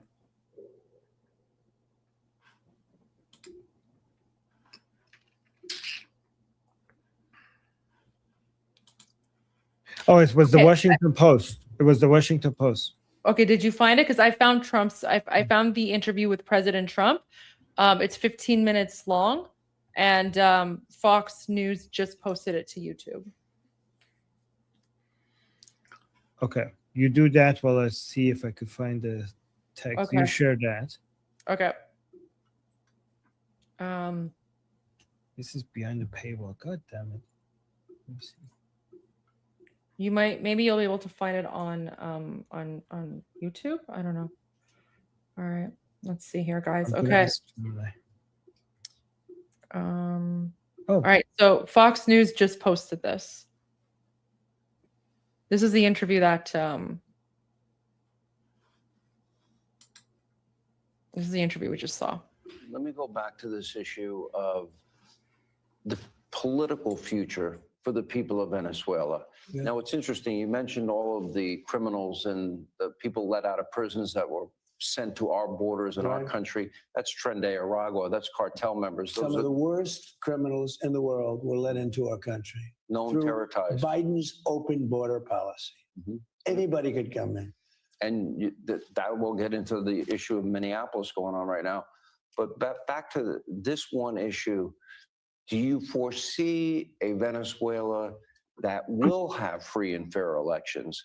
And I would have little doubt that the opposition would probably win handily if they were free and if they were fair. Yeah, I do see that. I think that's happening. But before we do that, it's going to take a while to do. We have to rebuild the country. They couldn't have an election. They wouldn't even know how to have an election right now. The country's become third world, and they wouldn't know how to have an election right now. Hang tough. We're going to rebuild the oil, Hang tough. the oil infrastructure. We'll be in charge of it. It's going to do great and make a lot of money. And we're going to take it from there, but we're going to rebuild the country, and we'll ultimately you're going to have elections. When you talk about increasing defense spending, I go back to the campaign, and I go back to your first term. Foreign policy Guess what's coming up? usually doesn't get a lot of discussion. And in many ways, you have dedicated a lot of time, energy, and resources. Very important for our country. How is that in America's first interest? Because that's what you stand for. Well, like the Middle East was blowing up when I got Tell you there. what. It was every What I'm going to present now, I would like for, if I can find it, I would like for, oh, geez, where is it there? Where is it?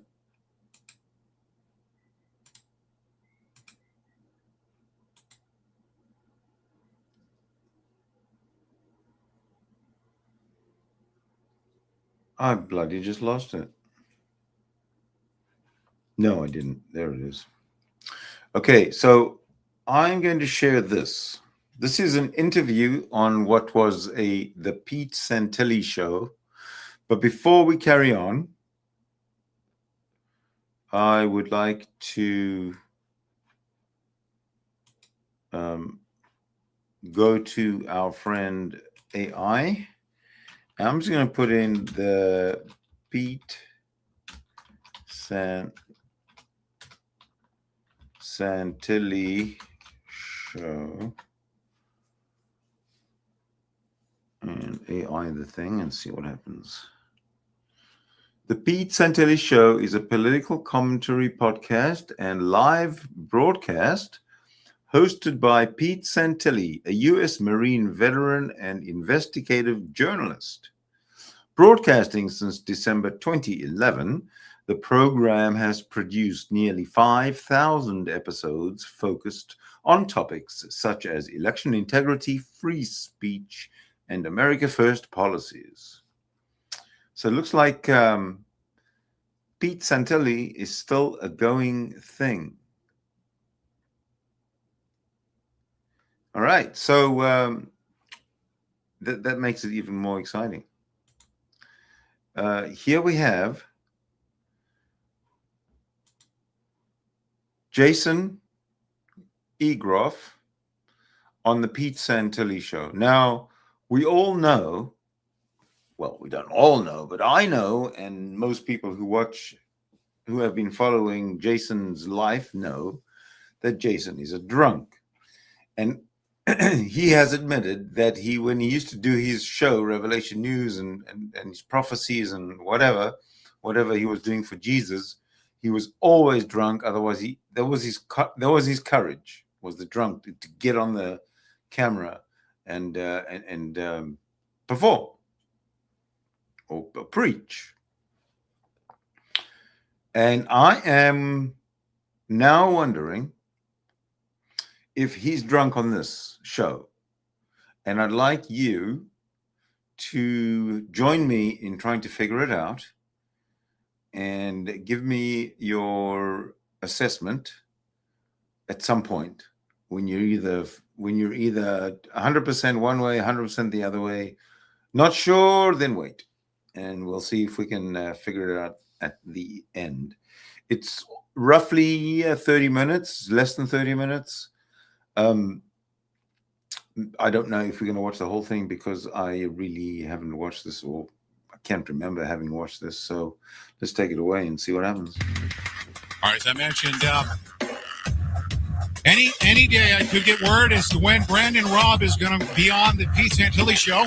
Please stay tuned every single day. We're broadcasting live at 6 p.m. Pacific time, 7 days a week until the revolution is over. I would say at this point, ladies and gentlemen.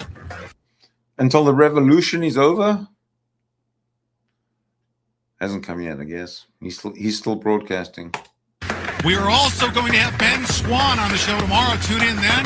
But right now, I'm bringing to the line. He's ready to go. I introduce to you a great man, a true patriot, a podcaster who just got started out here. We'll find out how long he's been doing his podcast, but he'll have an opportunity to tell us about that podcast. But he's an InfoWarrior. He's a true patriot, and his name is Jason Egroff. Jason, are you there? I'm here, Pete. What's up?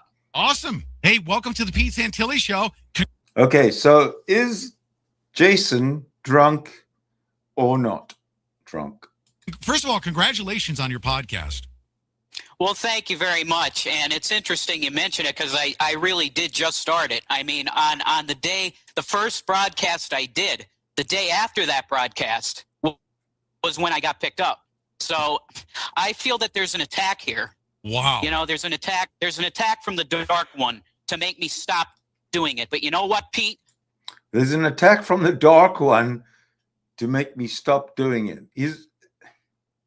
I got to figure out what year this was. I'm not going to stop. And everybody with the spirit that's out there is not going to stop. No. We are not going to stop. No, and the reason why we're having you on the show, I had an awesome conversation with you earlier.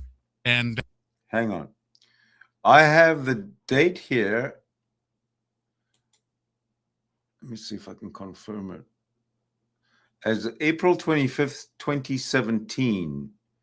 But that might be the date that I recorded it, or I don't know. Because the modification date is much earlier than the created date, according to the file.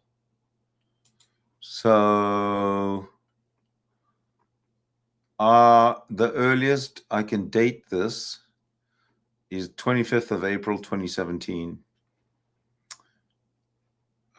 If anybody can or cares to confirm that, that would be awesome. You know, I mean, I'm not, first of all, I'm not a professional that can evaluate your sanity, okay? And nor do I think that law enforcement is readily qualified to determine whether or not they should incarcerate you. But I would say that the main reason why we're bringing you on the show, especially in light of what's happened to Brandon Robb as a veteran, because veterans, you know, the message has gone out to all of them.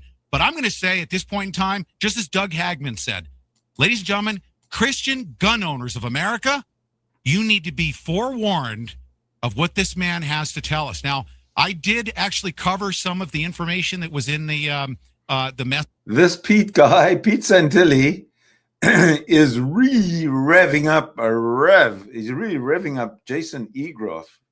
This is a guy you got to listen to. This is a guy that you got to listen to.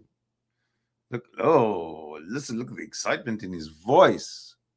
Message that was relayed by a so-called friend, and I also put out a message, and you want to actually forward this episode to your friend to let them know, and I'm going to let everyone else know that if you ever, and I don't even want to know about your relationship with these people, but Jason, one of the things that Susanna Cole and I were talking about earlier is how sad our country has become, to where the message out there is that we have to call Janet Napolitano if we're concerned about our friends.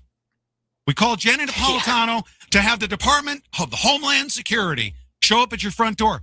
I would like to say that the letter that you sent from your so-called friend. It's not a friend. Well, here, let me just finish this note. And I'm going to let you have the floor. Okay. Here's my message to her. Okay. That message from your so-called friend was so somewhat coded, but most importantly, very disgustingly representative of how our country has become morally, Because, if you really are a true friend and you're really as concerned as she stated in her letter, you're going to, if you're really that concerned, you're going to show up at somebody's front door yourself. It should have been her knocking at that door, not the police department. But anyways, Exactly. tell us about your story. I did take care of some of the legwork as to what happened, but you know what? I want you to take us back. Somebody knocks at the door. Let's get past the telephone. Does anybody know what he's talking about? What story's coming up? Somebody knocks at the door. Like he just told us a story this morning about there was a knock at the door, and I fell asleep, and there was another knock on the door. So how many knocks on the door does Jason go through in his life? Telephone call when he tricked you into finding out whether or not you were there. That's why he did that, by the way. He couldn't care less about how you're doing. He wanted to see if you were there. That. Yeah. So you get the knock at the door. You open the door. How do you feel at that point? What were your feelings? Well, like I told you on the call that we had, I was somewhat prepared for it because about 20 minutes before I got the call from Officer Steve at my door, he called me to basically ask me how I was feeling and how I was doing. So I was kind of prepared for it. But when I was out on that porch and the cops told me that you got to come with us, I immediately felt sick. Yeah. Oh, yeah. Go ahead. No, as anyone would. I mean, I feel sick to my stomach if they showed up at my front door. Yeah, exactly. Because I didn't know what was going on. I mean, I go out. I get a call from a cop saying I'm worried about you. 20 minutes later, I got a call from a cop saying I'm on your back or I'm on your front porch. Right. So I go out. I go out there, and it's basically, okay, Jason, here's the story. You got to come with us. That's not a story. And I'm like, what's this about? Hey, and what did you say to him? Yeah, tell us what you said to him, and tell us about the interaction. This is the thing that just really struck me. What did you say to him?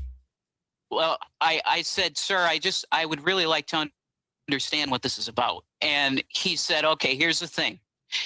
One of your friends gave me a call, called the Scranton Police Department. He said that he heard your radio show on August 7th and that he's concerned about your well-being, your mental health. So basically, Jason, what you have to do is you have to come with us. You have to come in the car. You have to go to the hospital, and they're going to evaluate you. Jason was 302'd at some point. If this is indeed 2017, which is nearly 10 years ago, then Jason was 302'd himself some time before that. I don't know the story, the early history of that.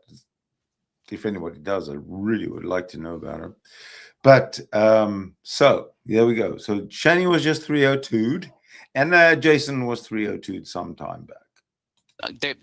You're going to be evaluated by mental health professionals. So at that point, I mean, I had a choice between a prison cell or a hospital room. And I chose the hospital room. Did he give you that option? Did he say, you're going to come with me, I'm going to place you under arrest? Did he threaten to arrest you? There was no arrest spoken of, period. It was just, Jason, you have to come with us. But you just wanted to comply because you didn't want to disobey. You wanted to be compliant, right? You wanted to be cooperative with him, correct? Yes, because I knew if I started asking questions or got, how could I say, combative with him, or, even asking questions to the point where I wasn't agreeing to go, right. I knew that it was going to end badly. Right. So what happened at that point? You said, let me go get my stuff. I'll be right back. Yes, that's right. I went into my house, and immediately when I went back in the front door, they followed me and said, oh, Jason, we're sorry, but we can't leave you alone at this point. And I said, hey, all right.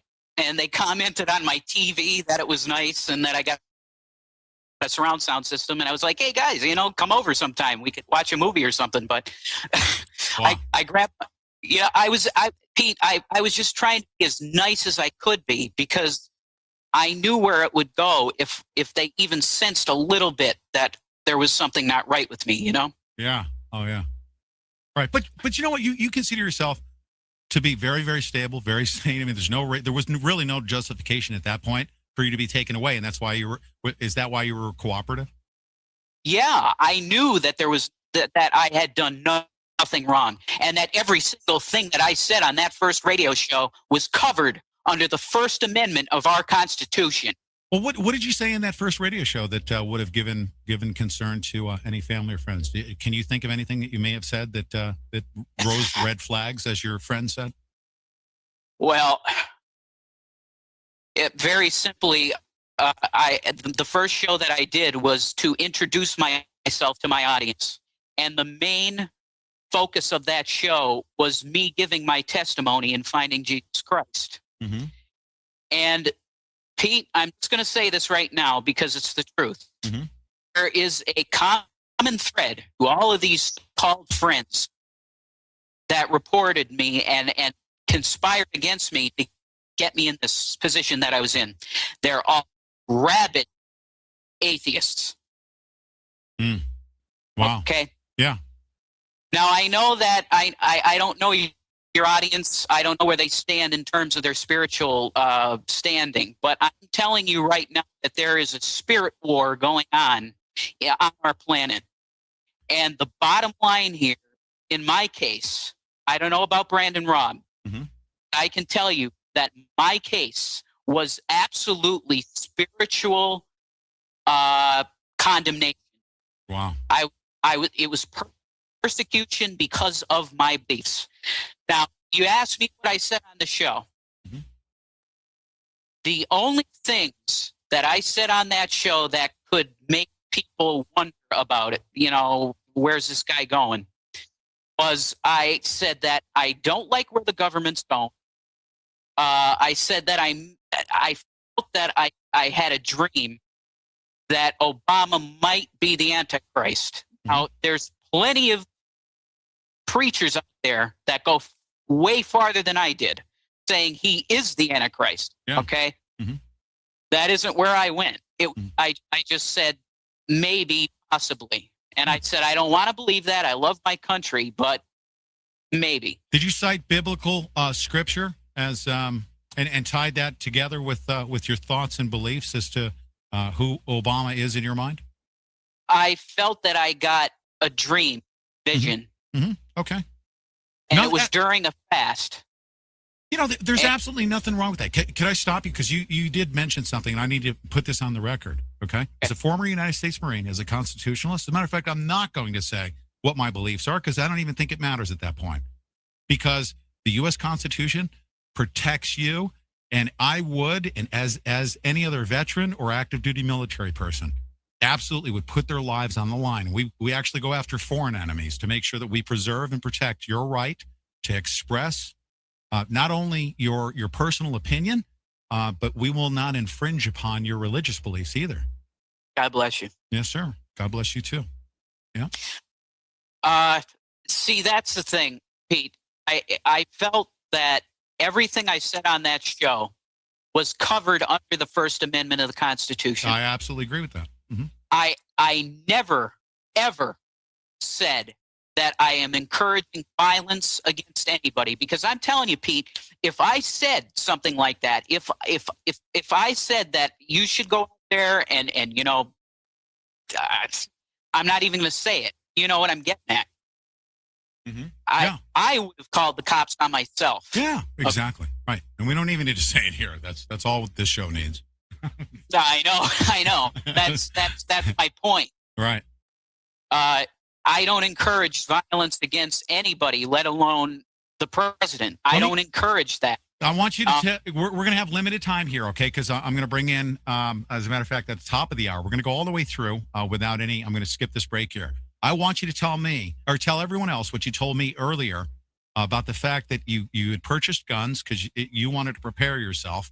Tell us about your feelings about guns as a result of your experience by having them.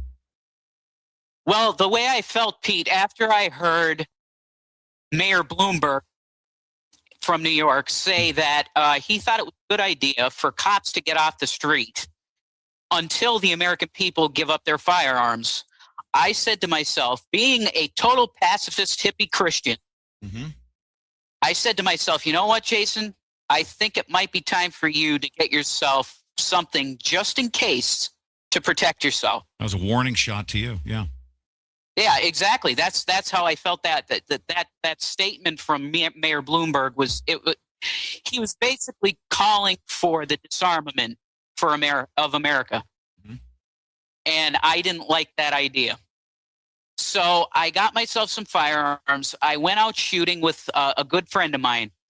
And I'll tell you, Pete, when I got that firearm in my hands, it was not a good feeling. It was a feeling of, oh my God, this could kill somebody. Right.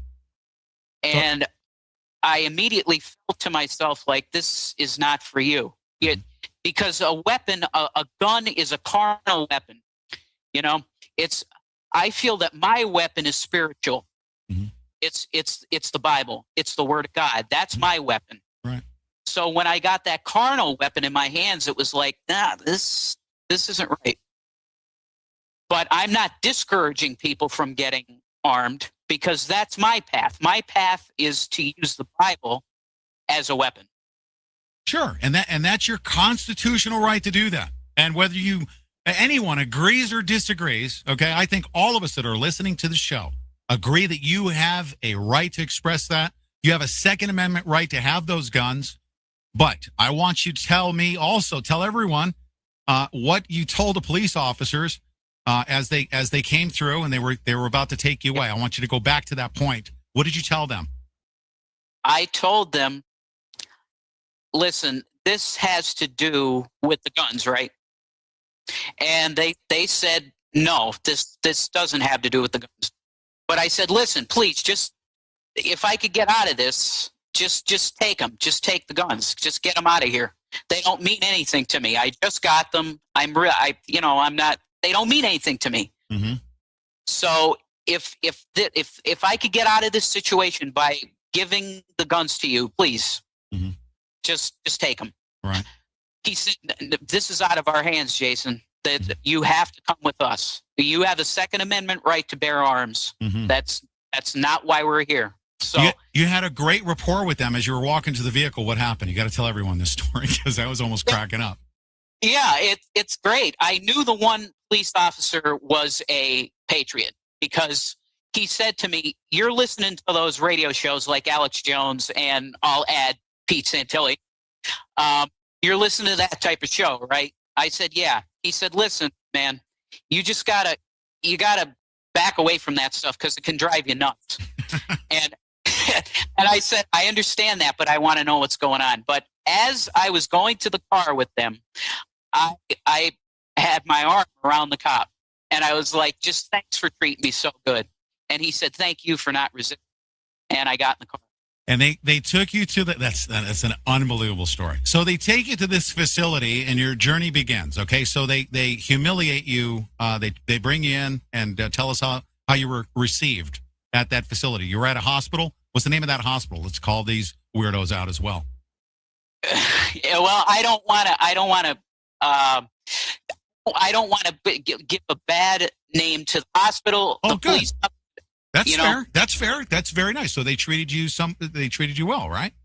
Yeah. It's just that when I did feel like a prisoner because I was at that point. I was stripped down to my boxers.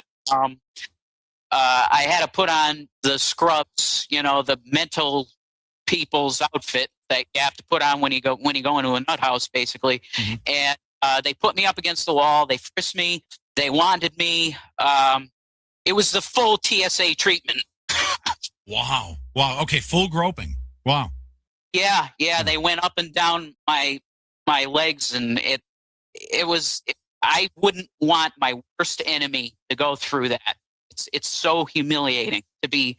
You feel like I imagined what was happening to me. I imagined that's how a Jew felt in Nazi Germany. Wow. Oh, geez. I really felt that way. I felt like I was in my own country, and I was being treated like a dissident. I was being treated like somebody that's a member of Al Qaeda for just expressing my views on a radio show.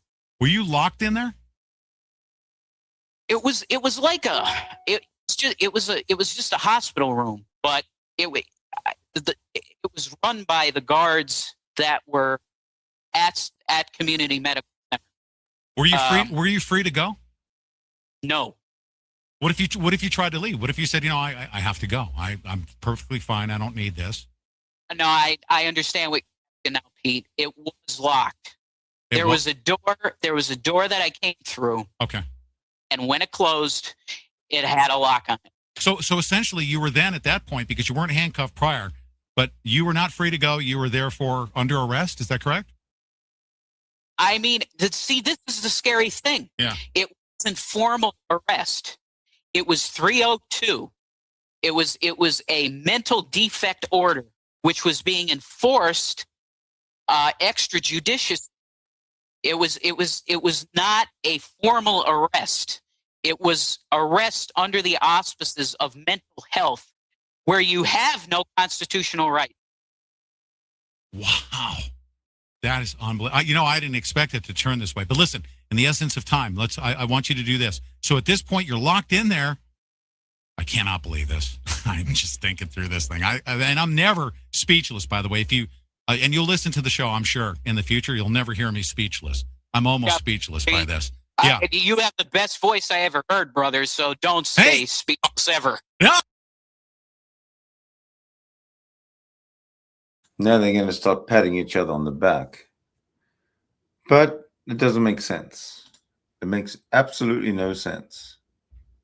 He is on the Pete Santilli show complaining about being 302'd and how he felt like a Jew in Nazi Germany when he was 302'd. And, skip forward until today, and he's wishing for Shanny to be 302'd out of his house. He's wishing for Shanny to go through the same treatment of feeling like a Jew in Germany, in Nazi Germany. That's why I think Jason is always drunk. If Jason is awake, Jason is drunk. I appreciate it. Thank you. And so do you. You have a great voice. You're very, very articulate. Now, you're in this facility and you're feeling at this point, oh, my goodness, how long am I going to be here? Did you think you were just going to be frisked, brought to the other room? Do you think Pete Santilli is trolling Jason? It kind of sounds like it. Say, and then sent on your merry way? At that point, I didn't know what to think, Pete. Okay. I prayed constantly, and there was a woman next to me that just so happened to be a Christian too, and she was asking for FBI protection for various reasons. I overheard a lot of stuff that she was saying that's very interesting, but I got to think about that, write it down, and maybe I can give you a report on it, because what she was saying was very interesting. But she was singing hymns and just comforting me, and I was just in the spirit, and I wasn't freaking out. I could have been freaking out because I had no idea how long I was going to be in there. How long were you there? 20 hours, about at least 17, 18 hours. When did somebody come and see you and say, oh, by the way, we're at hour number 8, you're next in line, or go ahead and take a number. We have a couple more hours to go. Did they tell you? Did somebody come see you? As soon as I got in there, a nurse came in. He looked me over. He was saying, well, you're on a 302. You just have to stay here as long as you have to stay here. So he left. It wasn't until, I'd say, God, Pete, let me think, 3, 4, 5 hours, a psychologist finally came in. Okay. The psychologist, well, go ahead. I'm sorry. First, it was a doctor. Okay. Just a regular doctor. He came in. He listened to my, breathing and stuff. He said, you got any physical problems? I said, no, I feel great. He said, okay, you look good. You're in good shape. So he left. About an hour or 2 hours after he came, a social worker came in. she started asking me questions about mental health related stuff. Okay. After that, she left. Countless, I don't know how many hours went by. I was just sitting there. I'd get up every once in a while and look around. Eventually, I asked the nurse, can I get something to eat? Because I was hungry at that point. After how many hours? I don't even know. At like 8 hours. Wow. Okay. So I was just sitting around, All right, we got 5 minutes left here. So, and I want to definitely cover some of your opinion about this whole experience. But you got to a certain point. The doctor came in and said, "Okay, you're free to go. We've determined you're okay." Slapped you on the back and sent you on your merry way. What happened? How did it end? Okay, the way it ended was a psychologist came in eventually, and he looked me in the eyes and asked me this: "Do you intend on hurting the president?" I said, "No, sir, I'm a Christian." He said, "Okay, do you intend on making bombs and blowing people up?" I said, "No, sir, I'm a Christian." He said, "Very good, but I got to do the accent," because he was an Indian. He goes, "Very good. You look like a very religious man. Thank you very much." And he left. Okay. So they all get together. They're outside my door. And eventually the social worker comes back in and says, "Okay, this is the thing. We're going to let you go. But you got to promise us that you're going to get rid of your firearms, number one. You got to get rid of your firearms, number one. Number two, you have to agree to counseling. Number three, you have to prove that you have somebody. You have to call somebody to come here with you and prove to us that you have somebody to support you in the event you enter into, quote unquote, a crisis mode." That's the way it ended. So based on that limited conversation, first of all, why did they ask you the question about the president? Did you say anything in your podcast, or was there anything in the complaint that said that you might harm the president? My friend, quote unquote, that called from New York, basically connected the fact that I thought Obama might be the Antichrist with the fact that I bought some guns recently. He connected those things deliberately. Wow. And that, Pete, that's the whole reason that this happened. Wow. That's amazing. All right, listen. Guns. We have a couple minutes left here, okay? Okay. I want you to tell everyone out there, and I'm not a fear monger, okay? We must, at this point in time, be very, very concerned about this. And Jason, I know that we're going to stay in touch, okay? This isn't going to be the last time you're going to be on this show, okay? God bless. Yes, sir. I want to stay in contact with you, and I want to do everything possible to I actually have some ideas as to how we can protect ourselves. You need to tell everyone, especially if they're Christian gun owners right now, that they need to be very concerned about the state of our government, and it's almost on the verge of becoming Nazi Germany. And I want you to tell our listeners that. Wow. Oh. In your own words. In your own words. You hit it. But okay, I'm going to go off on I have a very important message for everybody right now. Absolutely. You have the floor. Go ahead. Okay, you are on a network that's incredible. GCN, are you on GCN yet? Yeah, we're any day now. Okay. You have very, very important person that's on that network. His name is Dr. Bill Deagle. Okay. I want everybody that's listening to go to YouTube, put in the name Dr. Bill Deagle with the year 2008 after his name.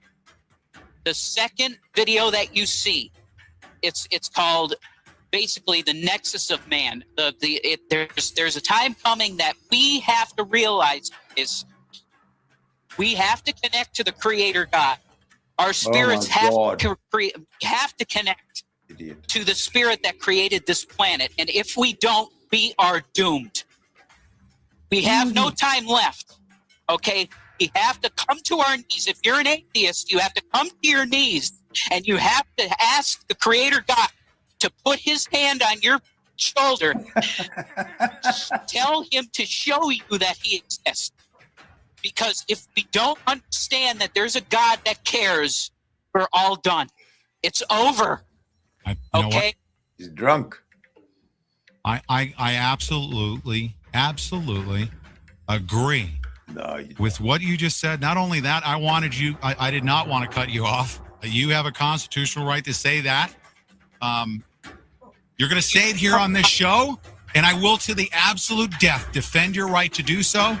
And sir, what has happened to you could potentially happen. If you're a veteran, if you're a Christian, this could potentially happen to you. How many people in this country do you think there are qualify as either a veteran or a Christian?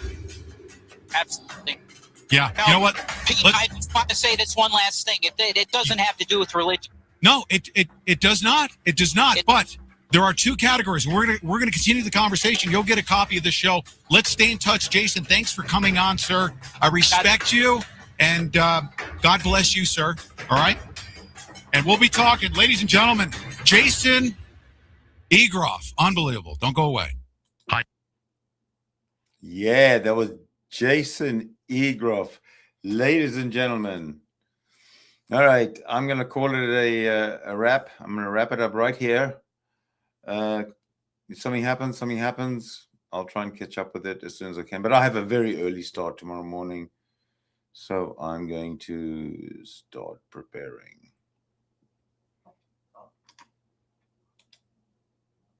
So thank you for watching. Thank you for being here. Thank you for everything. Whoa, that's the wrong one. I'm trying to bow out gracefully. All right. I love you all, and I'll see you next time. Bye-bye.